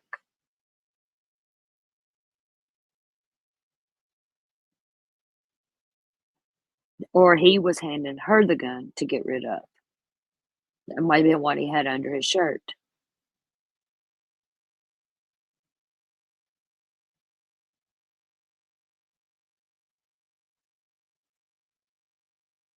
Right, squirrels on fire. That's what I said. I think, yes, it was because, and I feel like it was a jealous ex. I feel like it was a female or something. It was a female. I just had that gut feeling because a female would kill a pregnant woman before a male would. You know what I mean? Like gangs or whatever.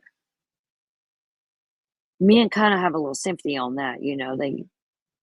A lot of them wouldn't kill a pregnant woman like that over beefs and boyfriends or whatever. And they knew her maternity schedule. They knew, yes. And I think they wanted, because I was saying, why couldn't they wait, till she had the baby and then done this? But no, they wanted that baby to go too. And with him being in the back, tortured with his pants down, a jealous ex. Probably made him watch them kill Savannah in the front and then got his ass.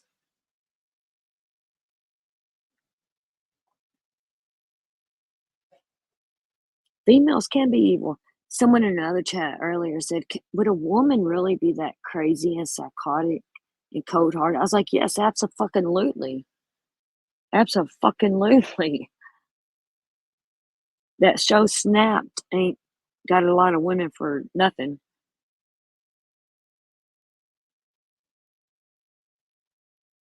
Hold on here. Let me get over in the chat. I'm missing some stuff.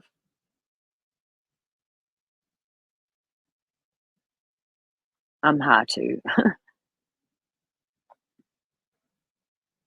Right. See, women's cut the babies off. It's always the women cutting the babies out of the tummies and shit. Or still, I don't think a man would have killed a pregnant woman.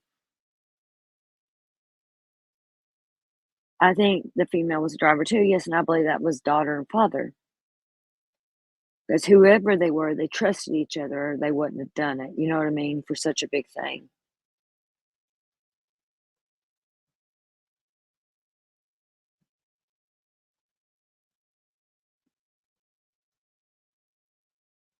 That too, I think he was getting a little bit of everything. But I heard that allegedly he got into some trouble, and the way he got out, he was the only one that got out and he snitched on big dealers to get out. I heard that. And I also heard that his throat was slit.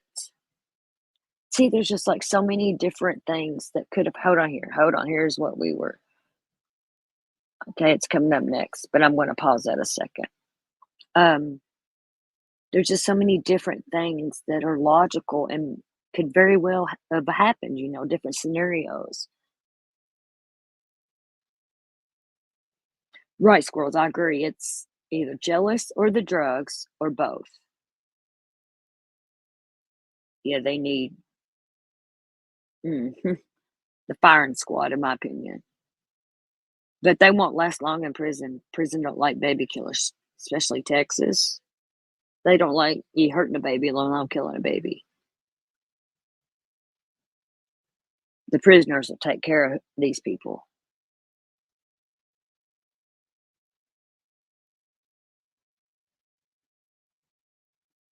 You think they border hopped? I don't know. But I believe the cops know who they are. See, yes, squirrel on fire. We think a lot alike. I like that. It's true. What was it? Hold on, I'm trying to think. We look at Jodi Arias, which had nothing to do with the baby. What was who was the one that she stole her baby? Cut it out. I can't remember. Shit, I'm too high for this.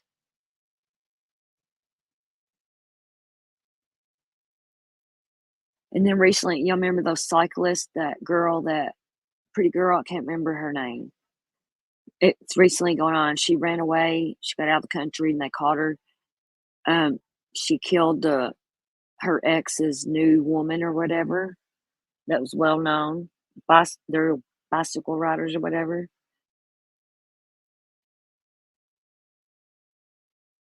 I agree.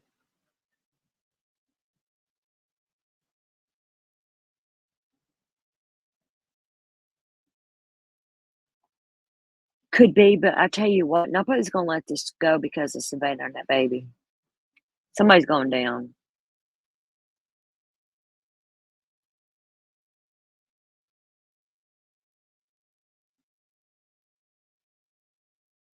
Yes, of course. There's a bunch of them that do it though. You know what I mean? It's crazy. That's why they're like, oh, a woman would do that before a man. I don't think a man would intentionally, unless that. I don't know. It's just I feel it's personal.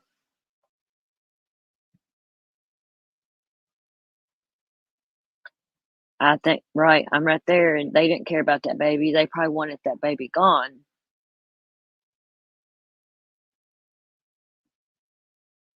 Because even if it wasn't a jealous female or whatever, I don't think just I don't know. It was personal.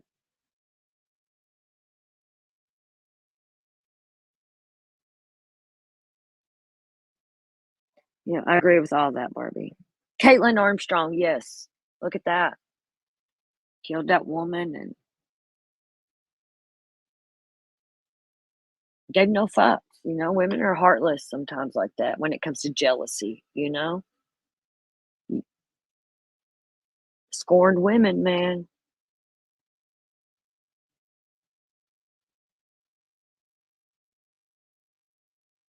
Is either jealous female or drug deal gone bad.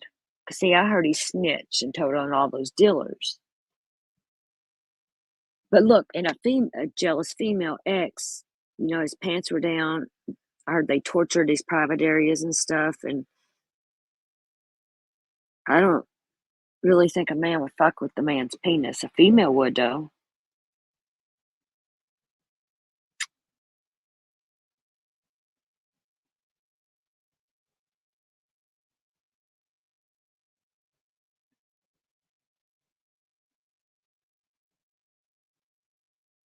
The female species is more dangerous. It's true.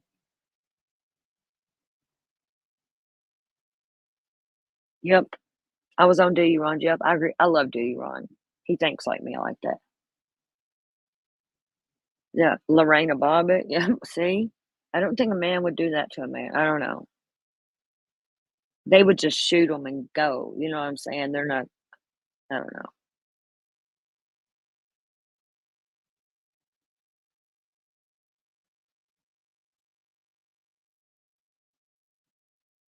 A woman done this. I feel it. Or a woman paid someone to do it. Yeah, he is lovely. I love Duty Ron.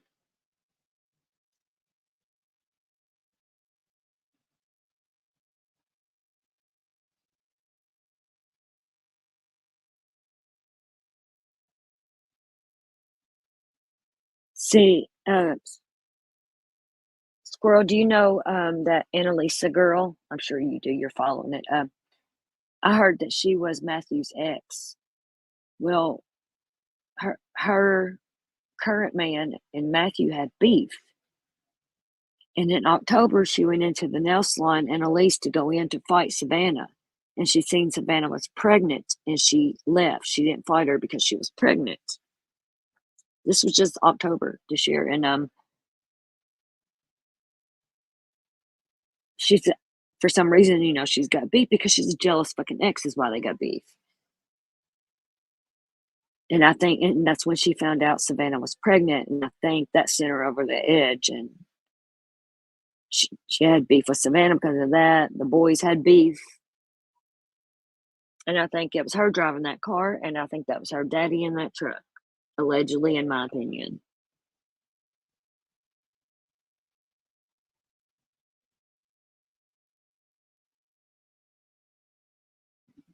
Who is Musty? See, I don't know a lot of these Kylie people anymore because I ain't been into it for a while because I didn't want my kids to lose their life, man.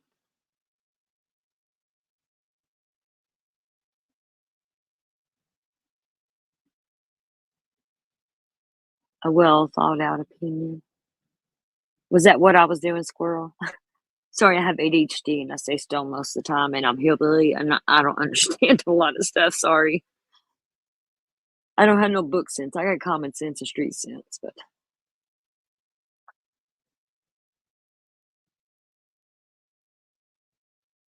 yeah, Barbie, I seen where he's gonna have someone enhance that. Yeah, I watch Diddy Ron all the time because he covers a lot of what I follow.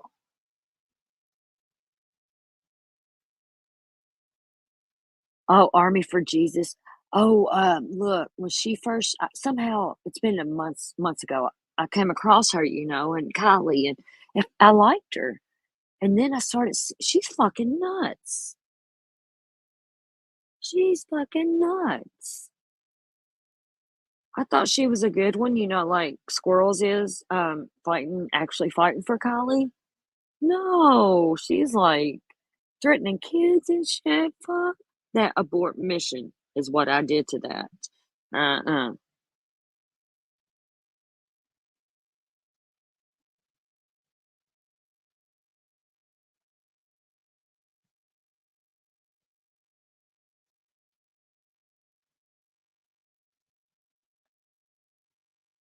She sent she seemed okay at first, and I still followed her, but it's like, God damn. Y'all know that show Girl Interrupted?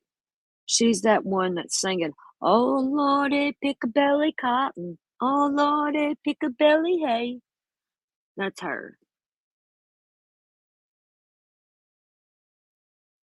Yeah, Squirrel Girl, kind of like me. Like I would share her channel out and stuff, and like you know, I would talk to her. Like you know, she would be asking for video stuff because I've done a lot of videos on my big channel, my colleague channel. That's why I don't use it because I don't want to. I don't know. Um, that's where all my colleague content.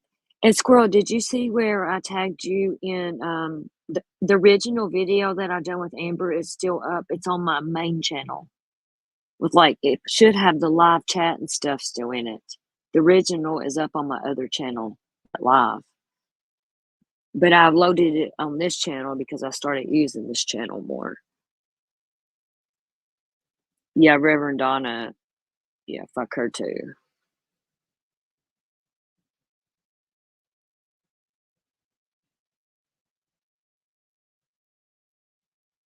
I think so too, sexy.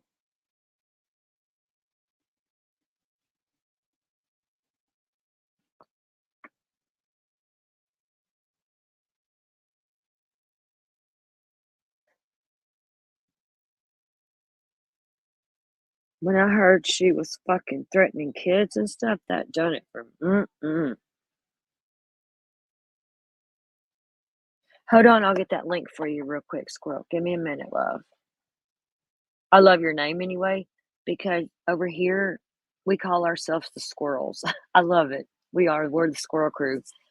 Cause see, my Kylie channel, when I'm getting ready to send you, I monetized it for like 2 months, and I just couldn't do it no more. I just didn't feel right, because I got over 2,000 subs in 3 weeks from this. Kylie is what started this channel, and I just don't feel right, and that's why I'm over here now. But hold on, I got a lot of Kylie stuff on this one. This is the channel that Check It TV struck down, and the channel that SF Investigates struck down. I got struck down twice within like 2 months. I got my channel back both times. And sorry, death threats. Amber was getting death threats. They was sending fucking people or Amber pictures of her fucking driver. It was crazy. Me and Amber said, "Fuck this, we're out."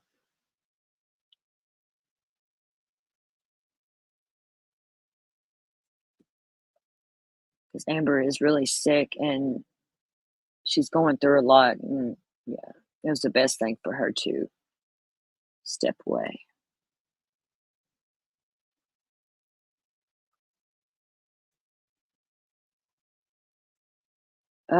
No, it might not have the live chat. It don't, but it has comments. No, is that it?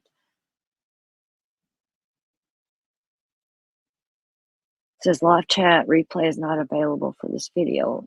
I thought it was, but I got the link to it anyway. I don't. Let me go see if I have to write squirrels. Yes, she really, and she is legit. She really is. She's a lawyer for juveniles. She's legit. I've seen stuff that she talks about, and I know. Oh, I want to talk so bad. There's so much I can't because I'm not gonna do that to Amber. And justice for Kylie.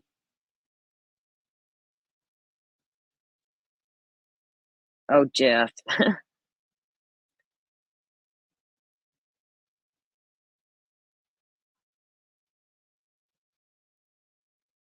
Here is the link to the original video, and I will go and see if I can turn on live chat or something on it. Yes, squirrels, we can talk. Yeah, Amber is. I love her. She usually goes back to Germany for Christmas and stuff. That's where her family's at, and I don't know if she was too sick or what this year, but she didn't go, and I think that's why. Hey, Unc. Hey, bro. How you doing? Thank you, Barbie. I don't want to put her health business out there, but yeah, it's not good.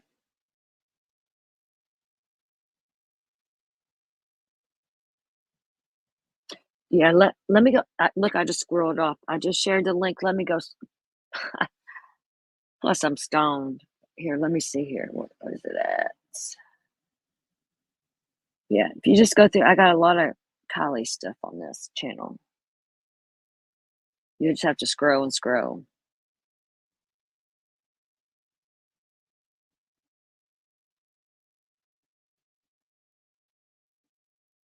Where's that?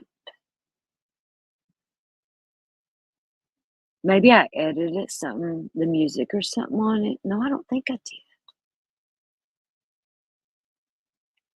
Because I don't know why.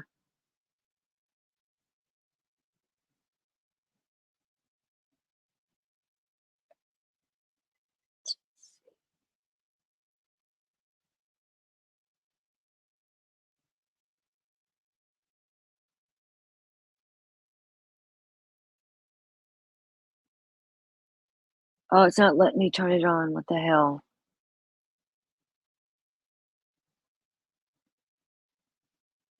Oh, it ain't let me turn that on. It won't let me turn it on, squirrel. I'm sorry.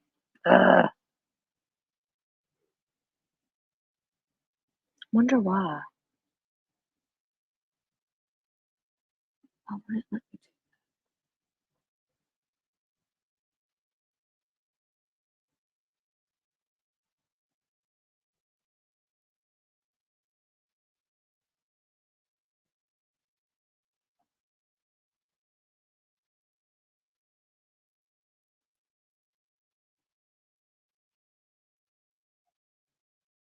Public subtitles.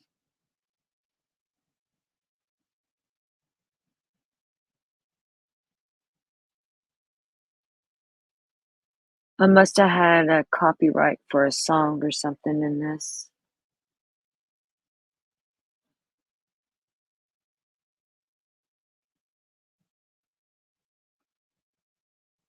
Yeah, because it's not letting me turn it on. It's there, but it won't let me click it. I'm sorry. That is the original one. It won't do it. God bless America. We could sure use a blessing in this case.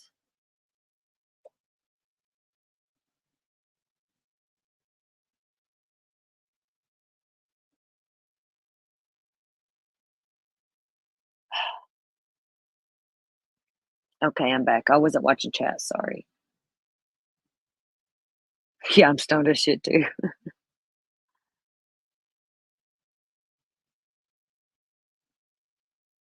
Is her girl gonna be okay? Yes, she's in college. She just started college. She's got 2 girls. One's in college in Hawaii, and the youngest just started.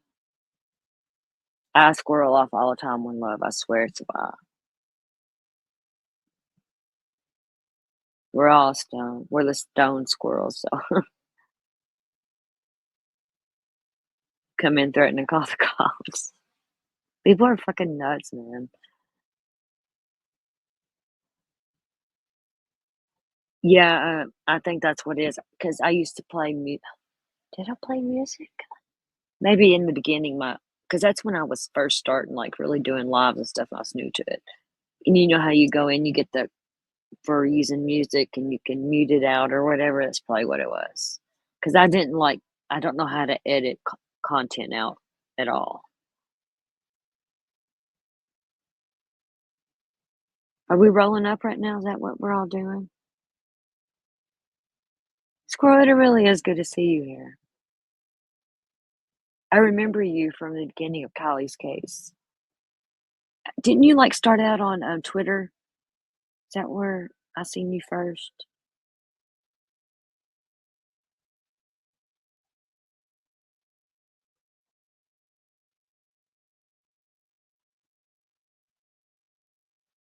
Hey, Wacky. You need a break. I can see that, Squirrel. It is draining sometimes. I get it. I get it. I do. And it broke my heart when I walked away from Kylie. I didn't want to because I knew I was onto something because I was getting shut down and shit, you know. And you don't get death threats just for the fuck of it either. And Amber's health, I was thinking about my friend too. But I do like lurk here and there on people's stuff, and you know, because I want to know what's going on still, and I'm glad people are still fighting for it. Twitter, yep, that's where I seen you first. I'm glad you did rebrand your old channel. I like YouTube. I like Twitter too, but I'm not on there like I was. Thank you, One Love, and come anytime. You know you're welcome. Much love. Yeah, get it, Waggy. You're like, fuck it, baby. I love you. I'm so glad you've been around lately. Hold on, let me roll me up one. We can still chat, but I'm gonna roll me up one too.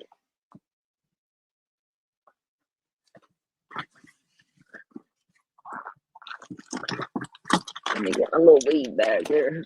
You're welcome. One Love.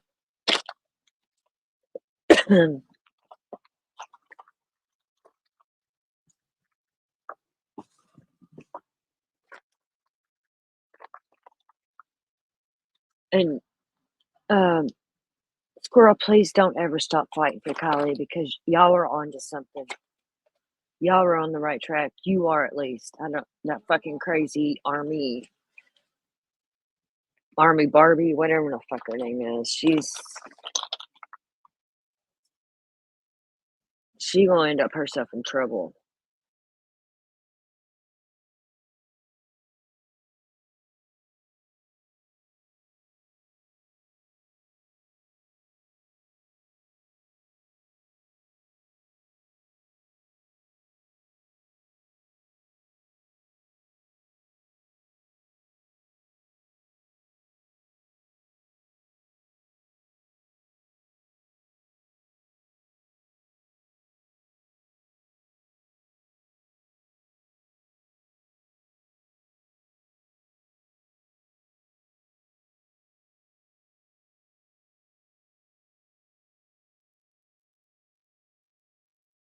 Yeah, it's gonna come out. There's one really huge part of this that I know. Oh my God, I wish I could say so much. Even in private, I'll still talk to you in private, Squirrels, but there's some things I can't say, And yeah. Megan Coe, is she the one that was taken up for Sammy?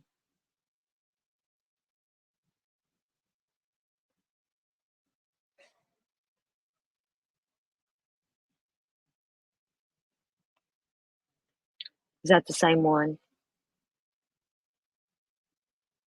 See, I still know, the case, but now some of the names kind of run together 'cause it's been so long, like I've really been on it.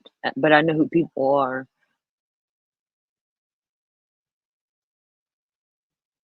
Aw, Blackie. Podesta's. Squirrel, have you ever heard that Podesta is Chester Bennington's father?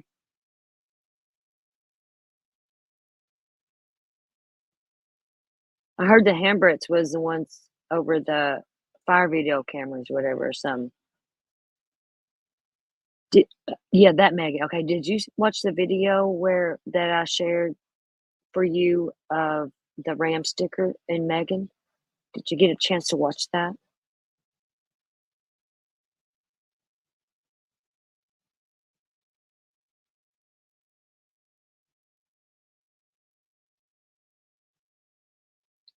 I think Megan's part of the.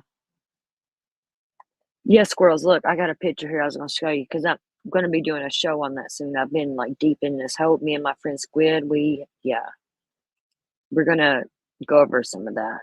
Hold on, let me show you this picture.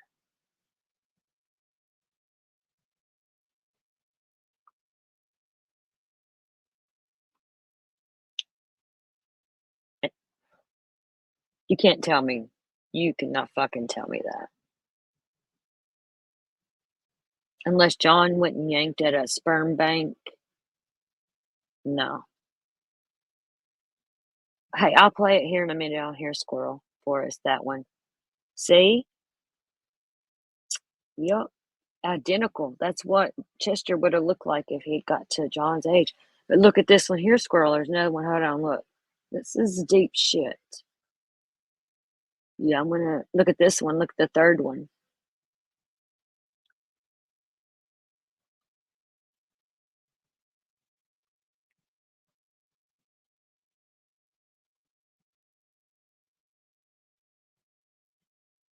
No way Chester nor Chris Cornell took their life. I would never believe that.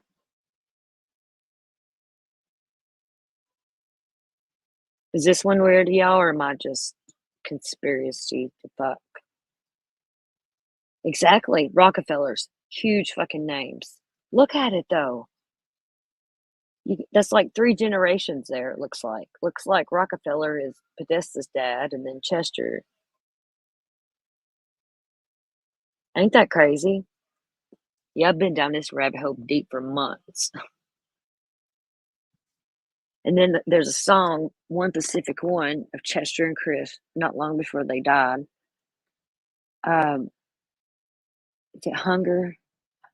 Hunger strike, no. Yeah.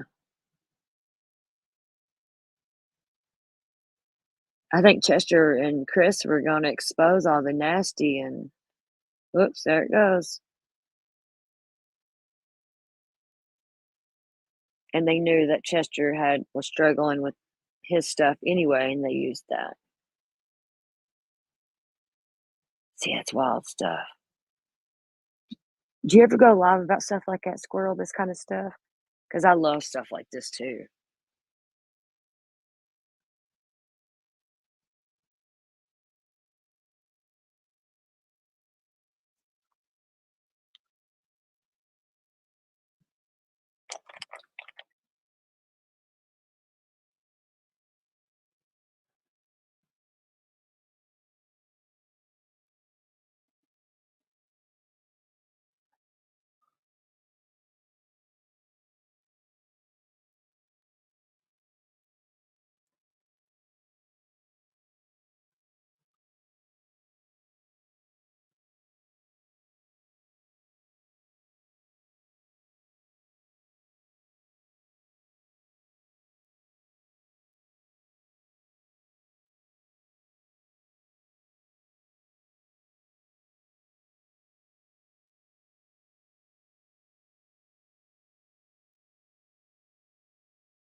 NASA Moonhead, Santa May.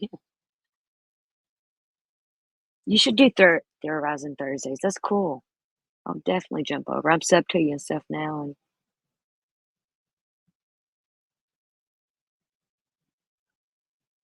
oh, musty. Hey, y'all, listen to this song of Chester and Chris. I'm gonna play a song real quick, and then we're gonna get back to Adam Montgomery and stuff. I want to hear that, but see, I've been squirreled way off somewhere else.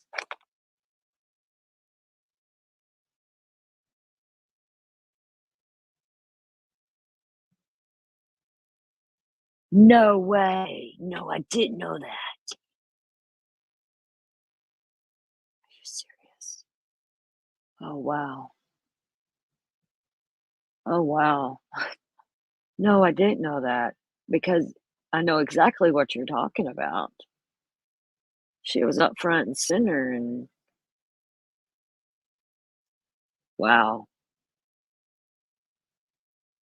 There's just, mm-mm.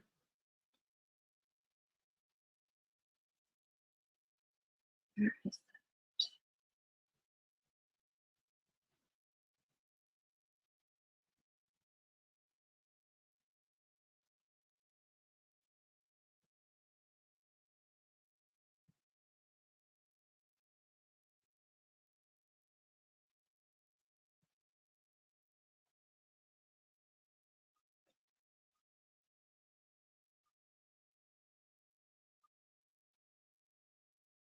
I don't play that.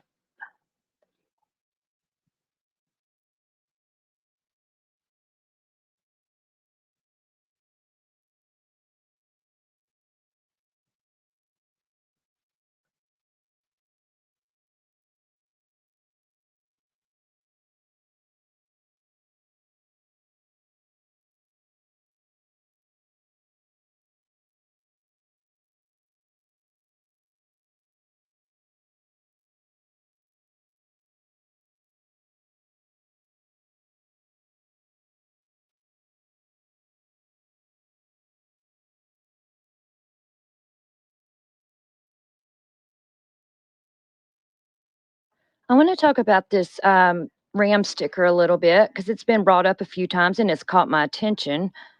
Zap Girl had a thing on her channel. I'll put the link in the description about this ram where Megan was talking about it. And at the end of this, you'll see the founder. And I don't know, it just don't make sense. Something's up with this ram sticker. Let me know what you think in the comments about it. And at the end, you'll see the original founder. I've already said that, but of the KUIU. This is a sticker Kylie had on her car. Let me know what you think.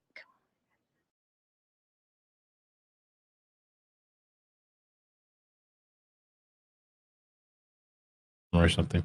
It still doesn't I really. will say this though. Yeah. I'm not sure if I'm supposed to. There is a sticker on the back of her car. Maybe I'll just say there is a sticker on the back of her car underneath the Honda. I'm not going to say what that is, but if you see a sticker underneath the Honda that has the same one, because maybe they took off the license plates, that's why they can't find it, and they've changed them, because so many people do have these. Wait, why can't she say what the sticker is? Why isn't she supposed to say anything? I mean, why does she even think that would be a secret? It's an identifier of her car. That makes no sense. And her tires are, her rims are stock and everything else. So there is a sticker on the back of her car that Sam just said that they remembered yesterday. So Sammy remembered it, but not her family? That's kind of weird. Wouldn't their family have remembered it and said, hey, there's a ram sticker? But instead she's saying, oh, Sam just remembered it. How would Sam know it and not her family? Chris was asking too.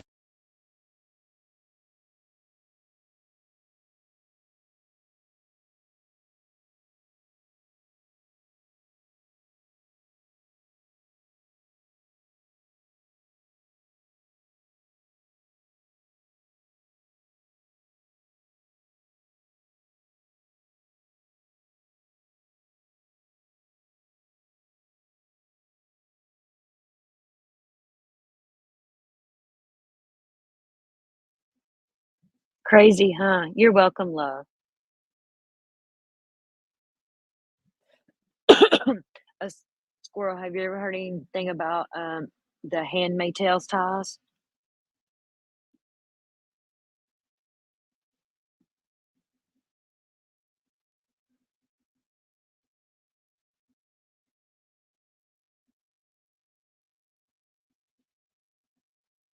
Watch this one.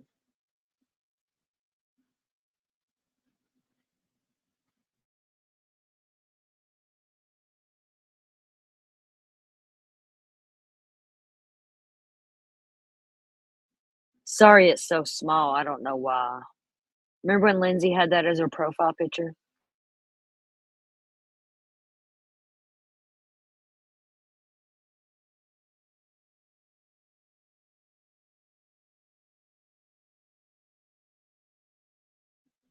Yes, it was her profile picture. Oh, squirrel, I was on this case, baby. I had it all. Like I said, I got over 2,000 subs in 3 weeks and didn't even plan it. Oh, I got it, honey. I was on them motherfuckers hard, and they knew it, and they tried to shut me down, me and Amber. But all this I've done on my own, because like the stuff me and Amber, a lot of it I can't talk about. Where's that picture that was her profile picture? Let me go back here. This is Elizabeth Moss. Let's see. Right here. That was Lindsay. Look, it even says her name. June 28th. That was her profile picture. Kylie's mama.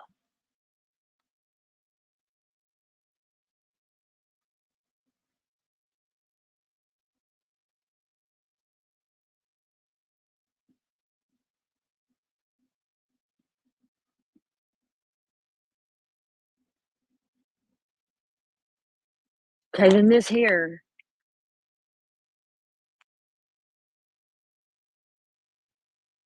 I'm going to read it. Says, this Lindsay made this after Adventures with Purpose found Kylie. It says, let it be known that Adventures with Purpose has not contacted me or Tony a single time throughout this ordeal. Not to offer condolences, not when the car was discovered, not once. I am so tired of hearing how wonderful they are when all they have done is make a spectacle out of my daughter's death on their quest to make themselves heroes. They are not and will never be to be my hero. This is meant to be our story, not theirs. Please do not give them the pen or allow them authorship. It's what Lindsay had to say after they found her daughter while she was out eating sushi. I would be praising them like a motherfucker if they found my daughter.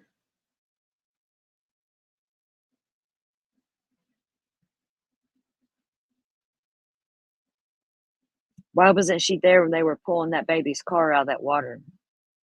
I think the only one that gave a fuck about Kylie is her grandfather.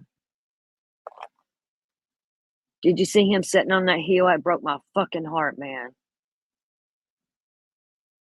Right, Squirrel? And there's like 5, 6, there's all kinds of different businesses, different names, but same address.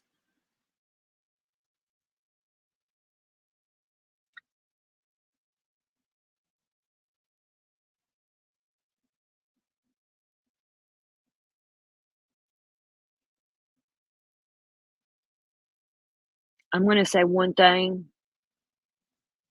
Lindsay is very much involved.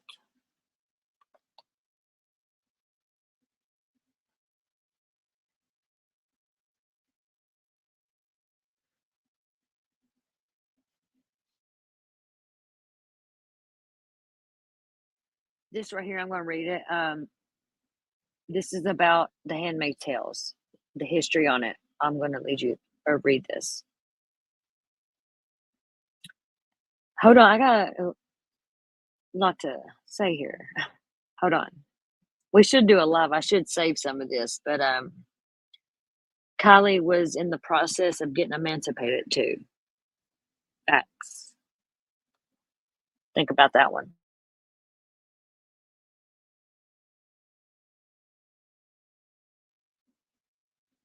Okay, this says, in a world where fertility rates have collapsed as a result of sexually transmitted diseases and environmental pollution, the tomonomic government of Gilead establishes rule in the former United States in the aftermath of a civil war.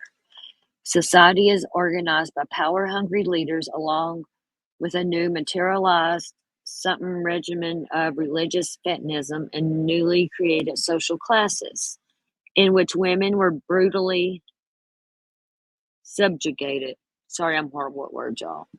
By law, women in Gilead were forced to work in very limited roles, including some as natal slaves, and they are not allowed to own property, have careers, handle money, or read. Worldwide infertility has led to the enslavement of fertile women in Gilead, determined by the new regiment to be fallen women, citing an interpretation of biblical account of the something. These women often include those who have entered marriages following divorce, term adulteresses as divorcee. I can't pronounce half the shit. Let's go to the next one.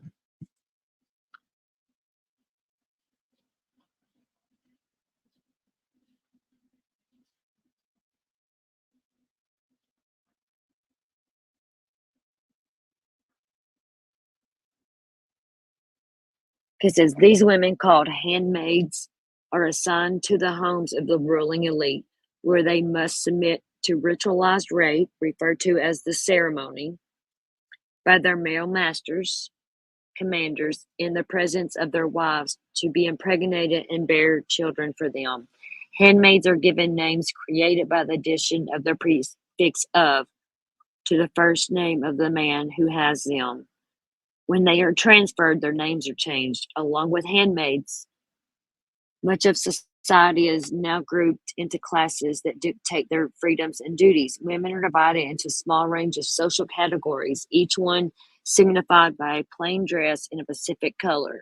Handmaids wear long red dresses, heavy brown boots, and white hats, with the head covering surrounded by a larger white coif, known as wings, to be worn upside down, concealing them from the public view and restricting their vision. June Osborne, renamed Offred, is the handmaid assigned to the home of Gilead, Commander Fred Waterford and his wife. The Waterfords, key players in the formation and rise, struggle with the realities of society to help create. During the time before, June was married to Luke. At the beginning of the story, while attempting to free Gilead with her husband and daughter, June was captured and forced to become a handmaid because of the adultery her husband committed. That's not real. what I wanted to, I can't read all of half them fucking words. There's something else I wanted to show here. Or here it is. Can y'all see that? I got cotton mouth from hell and it's hard to read. Right, squirrel, I agree. I think it's a cult, definitely. But I think they take bits and pieces from stuff like this and other things and made it their own.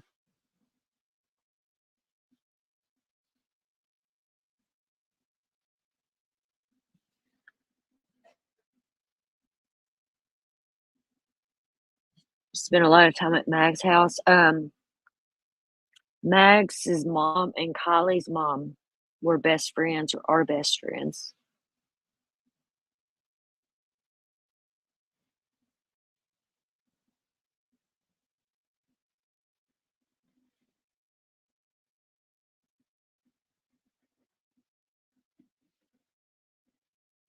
Because this is like childbearing slavery. What the fuck? I think Kylie was going to expose the cult and she lost her life over it.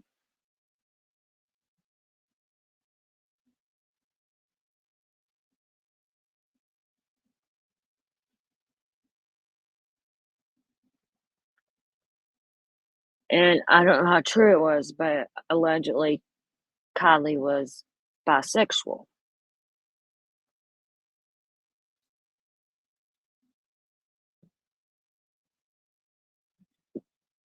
So right here, Ginger. It says, according to the laws of this cult, or whatever the handmaid tells, sexual intercourse is solely for procreation and therefore is only legally permitted between a man and a woman.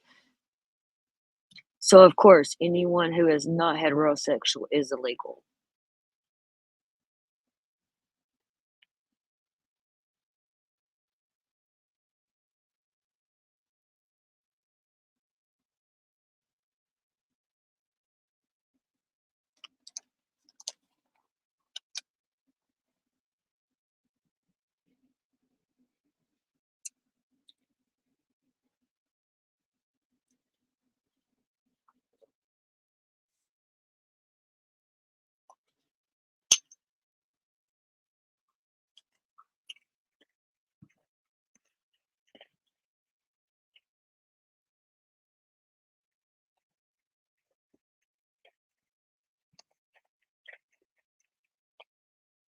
Sorry, y'all, I'm grinding me some weed here if you hear it.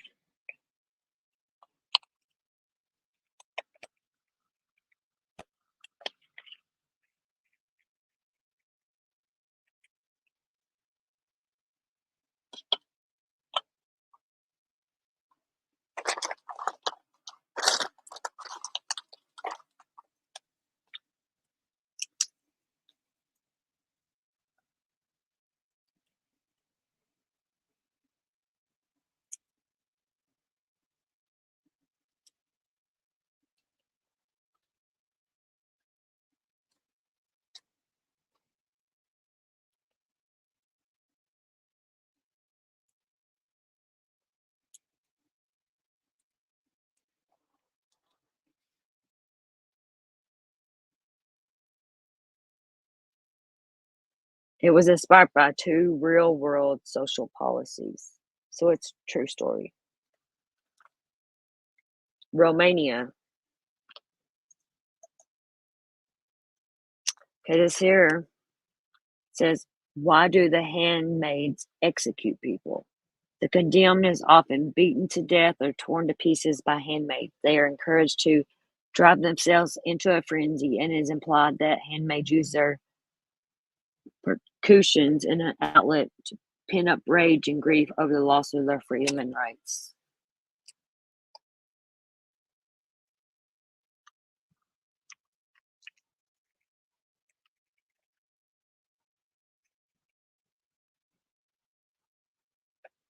Right here it says, why do the handmaids act so murderously? As we have seen with Offred, everyone in Gilead feels isolated and oppressed and murderous or suicidal. This communal killing lets them act out their murderous impulses and serves as a something. The victims are scapegoats upon whom the handmaids, the most repressed people in Gilead, Can't act out of their rage.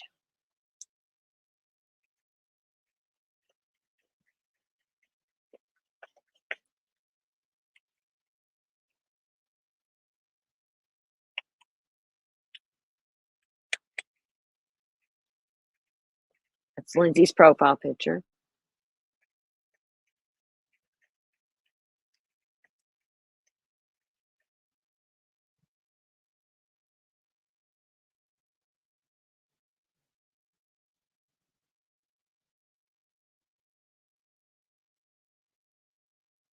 Okay, I wouldn't watch it. Let me catch up on scores here.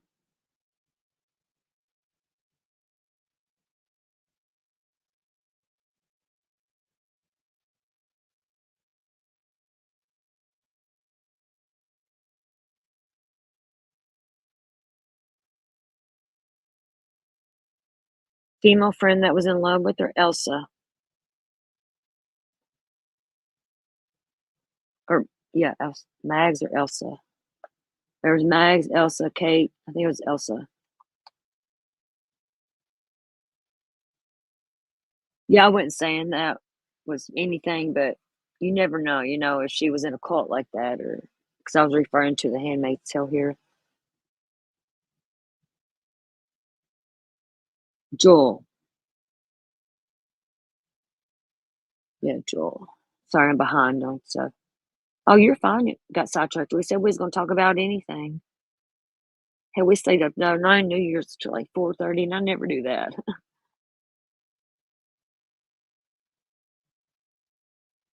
I love talking about Kylie, still when I get a chance like this or someone, I go in chats or Lindsay. And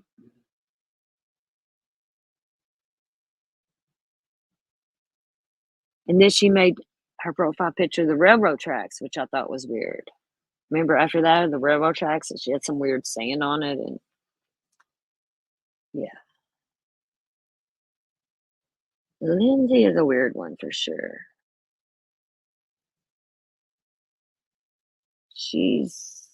Yeah.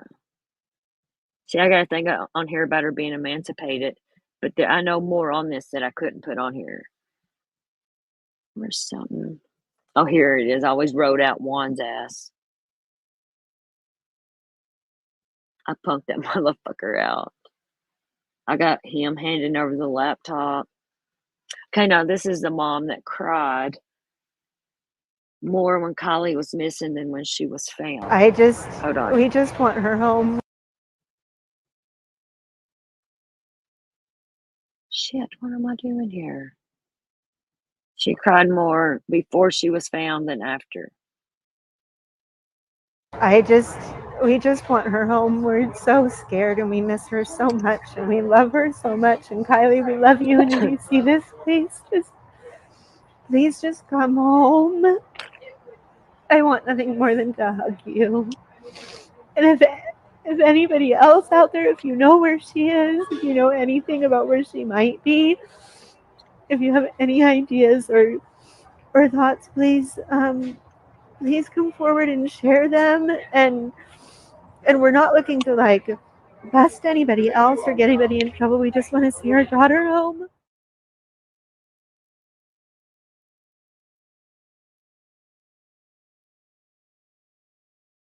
Hey, Bema Budgets, how are you, love?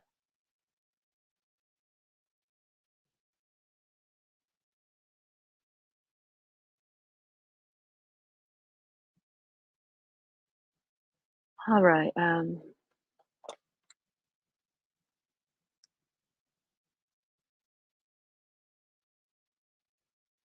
Fuck Lindsay.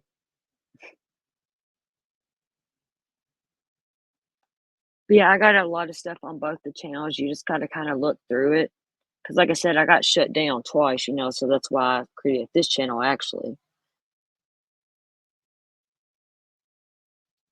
So I have stuff on both of them.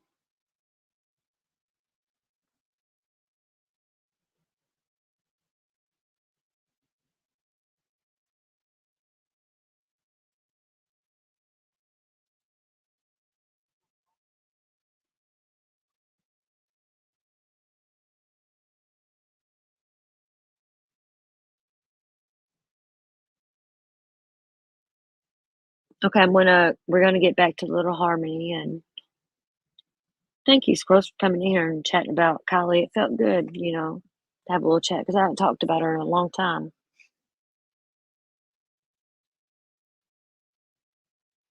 Bama, we don't have a certain topic. We're squirreling with squirrels on fire here. You know me. But right now we're gonna watch. We've been doing a little bit of everything, but right now we're gonna continue on the updates on Harmony Montgomery and Adam Montgomery.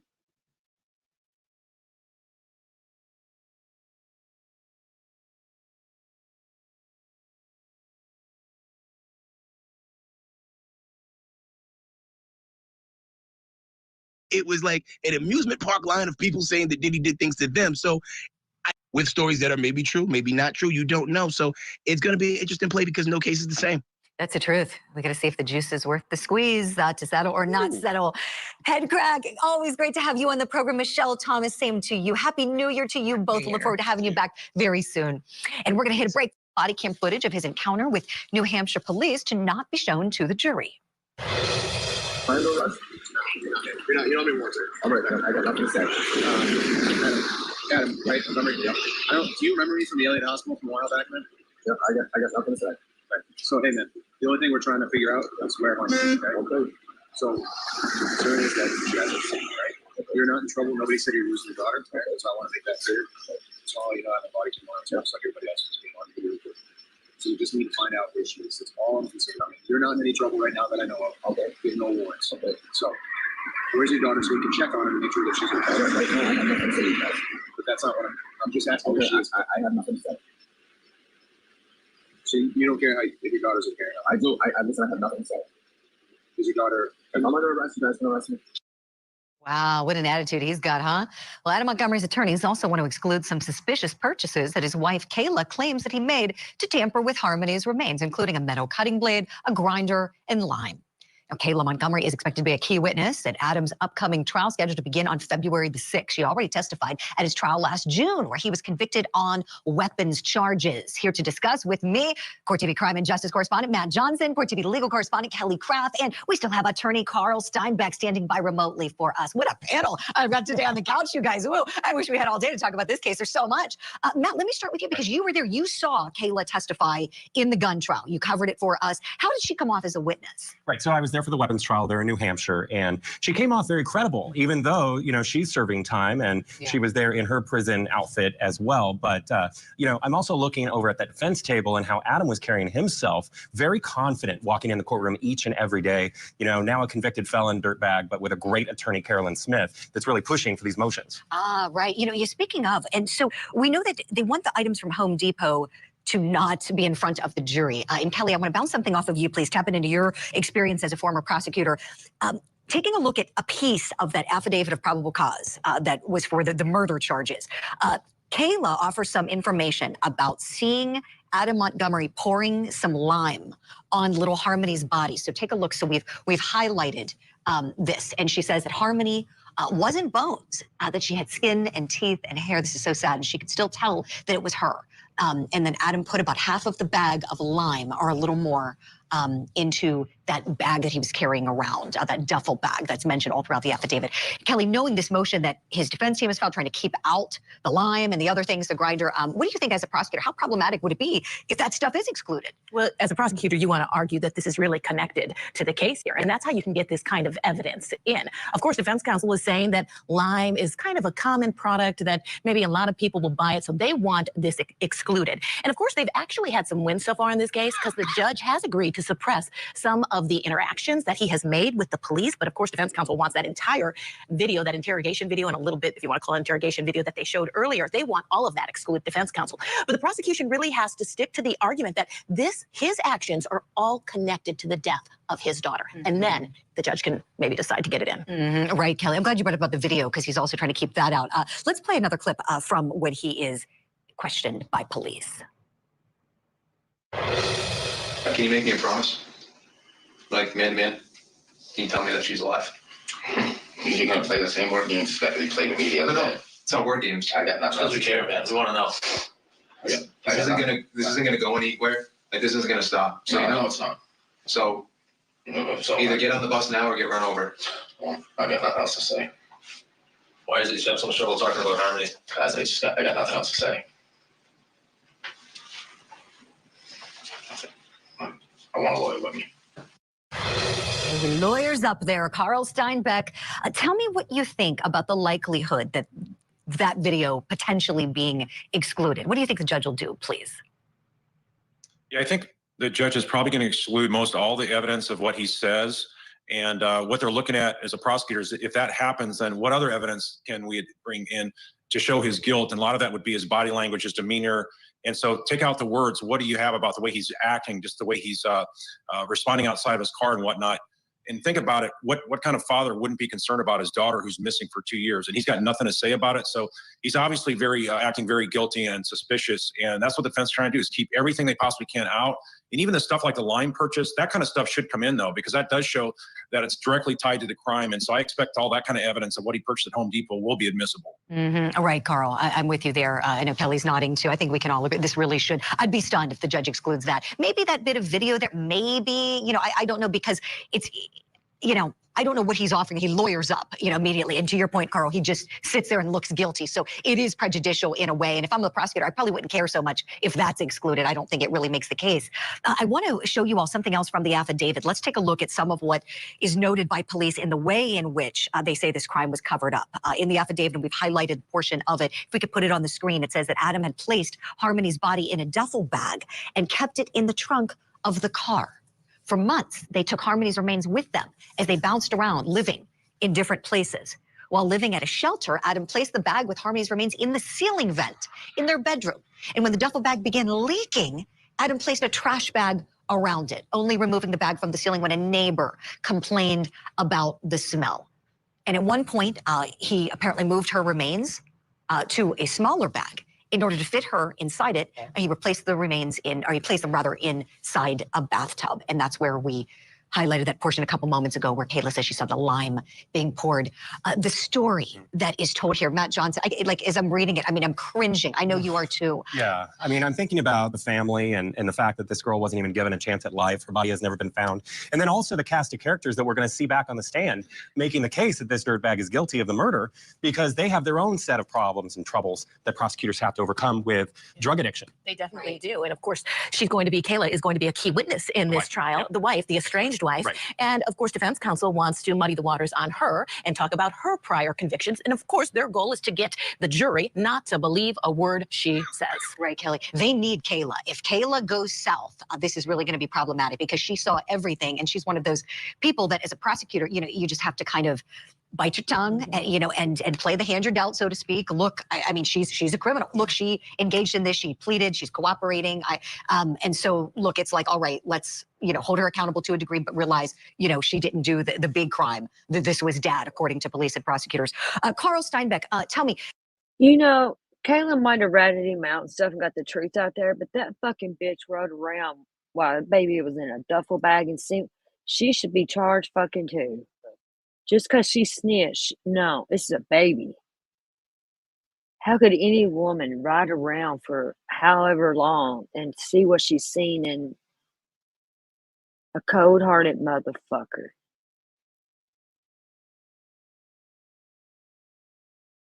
How strong do you think the case is for prosecutors against Adam Montgomery? I think they're going to be able to prove that he's the one behind it. And I think that the way he was moving the body around and whatnot, that is just so absolutely gruesome. And so I think that's going to really bring in a lot of strong indicators right there, just because of what he was doing with the body and how he's moving around. And the way people were complaining about the odors and whatnot, that didn't seem to affect him, that others had to bring up the disgusting nastiness about things like that. So I do think that from what I've seen that the evidence will be there to convict him. Right. Yeah, it seems like the evidence is there. Oh my gosh. With the gun case, Matt, I remember him standing up and saying, I didn't kill my daughter and all that. What was that about? He was like, well, I accept the jury's decision. I'm not going to really talk about that, but I didn't do this. I didn't kill my daughter, and I'm innocent on all of those allegations. And everyone just kind of looked at each other when he said that. It was kind of weird. Right. Kelly, do you think there's any way we're going to see him testify?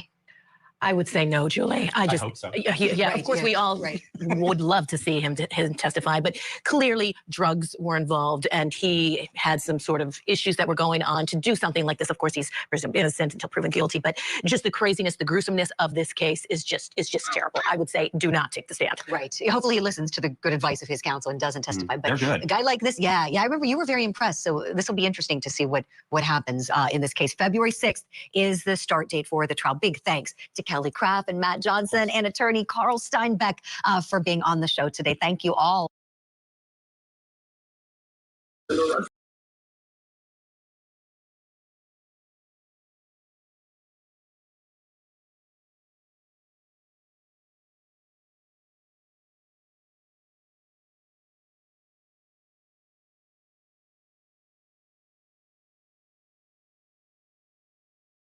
Okay, here's one of the whole thing, I think. I don't know if we watched this or not. It's only a few minutes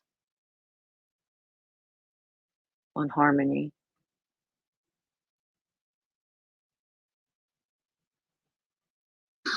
Adam, right? Remember? Yeah. Do you remember me from the Elliott Hospital from a while back, man? Yeah, I got nothing to say. Right. So, hey, man, the only thing we're trying to figure out is where Harmony is, right? Okay. So, the concern is that you guys are safe, right? You're not in trouble. Nobody said you're losing your daughter, right? So I want to make that clear. So, you know, I have a body tomorrow, too, just like everybody else is being on. So, you just need to find out where she is. That's all I'm concerned about. You're not in any trouble right now that I know of. Okay. You have no warrants. Okay. So, where's your daughter so we can check on her and make sure that she's okay? Right now, I have nothing to say. But that's not what I'm just asking where she is. I have nothing to say. So you don't care if your daughter's okay? I do. I listen, I have nothing to say. Is your daughter, if I'm under arrest, you guys can arrest me? Wow, what an attitude he's got, huh? Well, Adam Montgomery's attorneys also want to exclude some suspicious purchases that his wife, Kayla, claims that he made to tamper with Harmony's remains, including a metal cutting blade, a grinder, and lime. Now, Kayla Montgomery is expected to be a key witness at Adam's upcoming trial scheduled to begin on February the 6th. She already testified at his trial last June, where he was convicted on weapons charges. Here to discuss with me, Court TV crime and justice correspondent Matt Johnson, Court TV legal correspondent Kelly Craft, and we still have attorney Carl Steinbeck standing by remotely for us. What a panel I've got today on the couch, you guys. Whoa, I wish we had all day to talk about this case. There's so much. Matt, let me start with you because you were there. You saw Kayla testify in the gun trial. You covered it for us. How did she come off as a witness? Right. So I was there for the weapons trial there in New Hampshire, and she came off very credible, even though, you know, she's serving time and she was there in her prison outfit as well. But, you know, I'm also looking over at that defense table and how Adam was carrying himself, very confident walking in the courtroom each and every day. You know, now a convicted felon dirtbag, but with a great attorney, Carolyn Smith, that's really pushing for these motions. Ah, right. You know, you're speaking of, and so we know that they want the items from Home Depot to not be in front of the jury. And Kelly, I want to bounce something off of you, please. Tapping into your experience as a former prosecutor. Taking a look at a piece of that affidavit of probable cause that was for the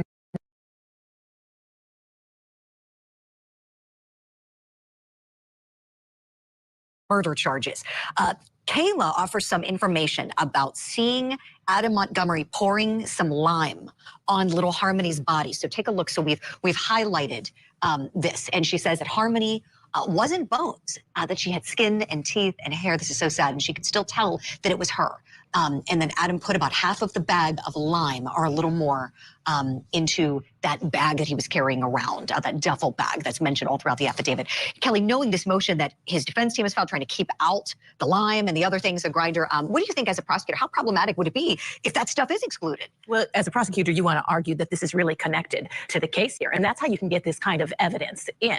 Of course, defense counsel is saying that lime is kind of a common product that maybe a lot of people will buy it, so they want this excluded. And of course, they've actually had some wins so far in this case because the judge has agreed to suppress some of the interactions that he has made with the police. But of course, defense counsel wants that entire video, that interrogation video, and a little bit, if you want to call it interrogation video that they showed earlier. They want all of that excluded, defense counsel. But the prosecution really has to stick to the argument that his actions are all connected to the death of his daughter. And then the judge can maybe decide to get it in. Right, Kelly. I'm glad you brought up about the video because he's also trying to keep that out. Let's play another clip from when he is questioned by police. Can you make me a promise? Like, man to man? Can you tell me that she's alive? You're going to play the same word games that you played with me the other day? It's not word games. I got nothing. Because we care, man. We want to know. This isn't gonna go anywhere. Like, this isn't gonna stop. No, I know it's not. So, Either get on the bus now or get run over. Well, I got nothing else to say. Why is it you have so much trouble talking about Harmony? Because I got nothing else to say. I want a lawyer with me. The lawyers up there, Carl Steinbeck. Tell me what you think about the likelihood that that video potentially being excluded. What do you think the judge will do, please? Yeah, I think the judge is probably going to exclude most all the evidence of what he says. And what they're looking at as a prosecutor is if that happens, then what other evidence can we bring in to show his guilt? And a lot of that would be his body language, his demeanor. And so take out the words. What do you have about the way he's acting, just the way he's responding outside of his car and whatnot? And think about it. What kind of father wouldn't be concerned about his daughter who's missing for 2 years? And he's got nothing to say about it. So he's obviously acting very guilty and suspicious. And that's what the defense is trying to do, is keep everything they possibly can out. And even the stuff like the lime purchase, that kind of stuff should come in, though, because that does show that it's directly tied to the crime. And so I expect all that kind of evidence of what he purchased at Home Depot will be admissible. All right, Carl, I'm with you there. I know Kelly's nodding too. I think we can all agree this really should. I'd be stunned if the judge excludes that. Maybe that bit of video there, maybe, I don't know, because it's, I don't know what he's offering. He lawyers up, immediately. And to your point, Carl, he just sits there and looks guilty. So it is prejudicial in a way. And if I'm the prosecutor, I probably wouldn't care so much if that's excluded. I don't think it really makes the case. I want to show you all something else from the affidavit. Let's take a look at some of what is noted by police in the way in which they say this crime was covered up. In the affidavit, and we've highlighted the portion of it. If we could put it on the screen, it says that Adam had placed Harmony's body in a duffel bag and kept it in the trunk of the car. For months, they took Harmony's remains with them as they bounced around, living in different places. While living at a shelter, Adam placed the bag with Harmony's remains in the ceiling vent in their bedroom. And when the duffel bag began leaking, Adam placed a trash bag around it, only removing the bag from the ceiling when a neighbor complained about the smell. And at one point, he apparently moved her remains to a smaller bag. In order to fit her inside it, he replaced the remains he placed them rather inside a bathtub. And that's where we highlighted that portion a couple moments ago where Kayla says she saw the lime being poured.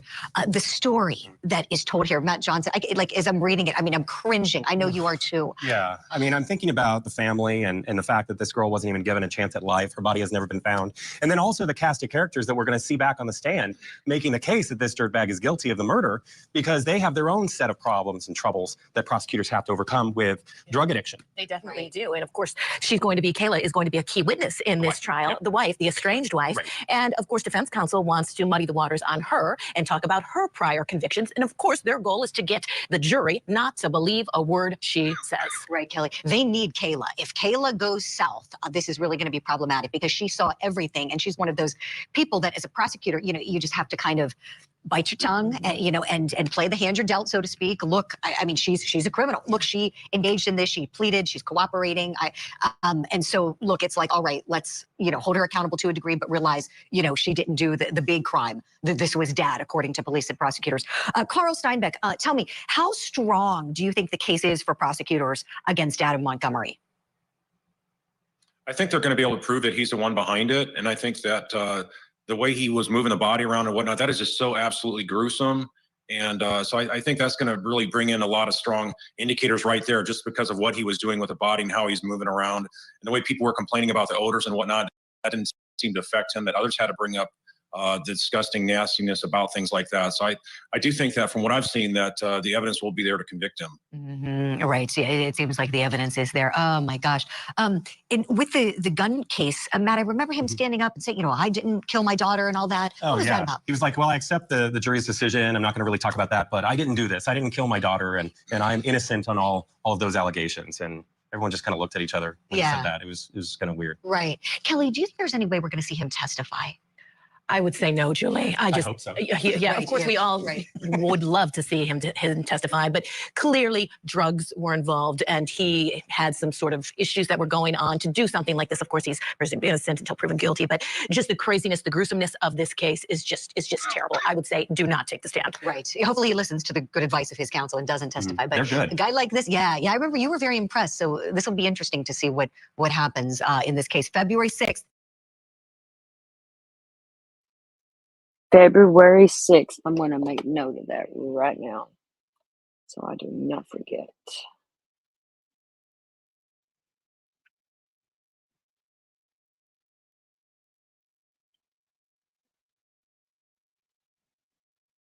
Yeah, that's the case that broke me right here.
All right, I had to note that.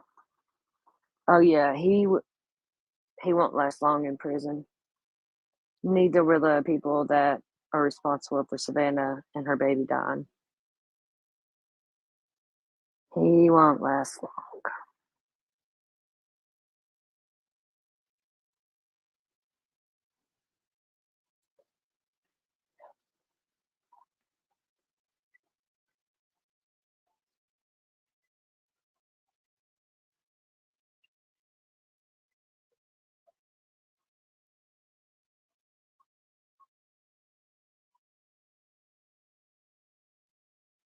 Trying to see here.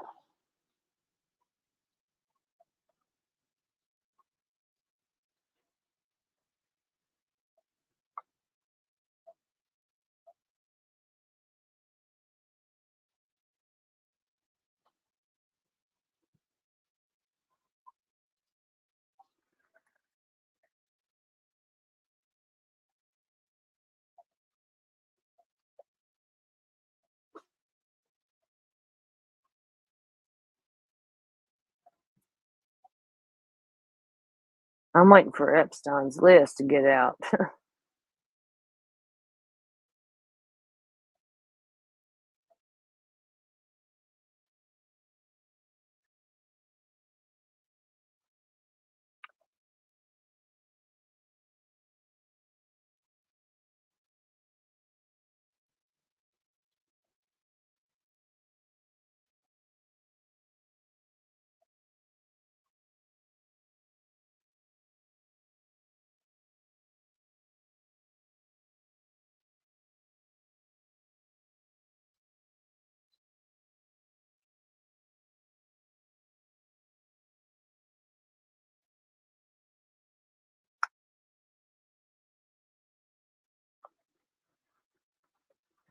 Yep, prisoners don't like people that hurt babies, kids, and the elderly.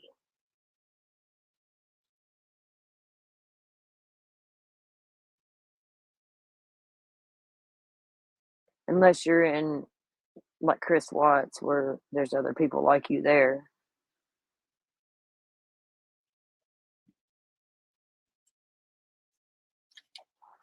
Anything else y'all want to talk about? See if there ain't really nothing new on Savannah Soto's case.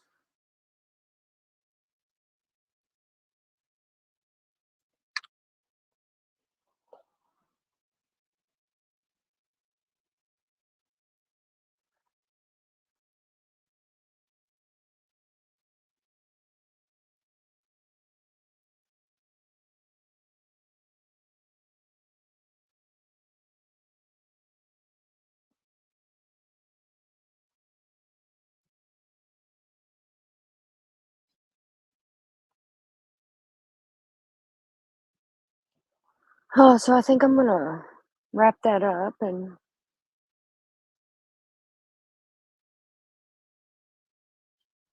I think you squirrels on fire. I'm glad you stopped by.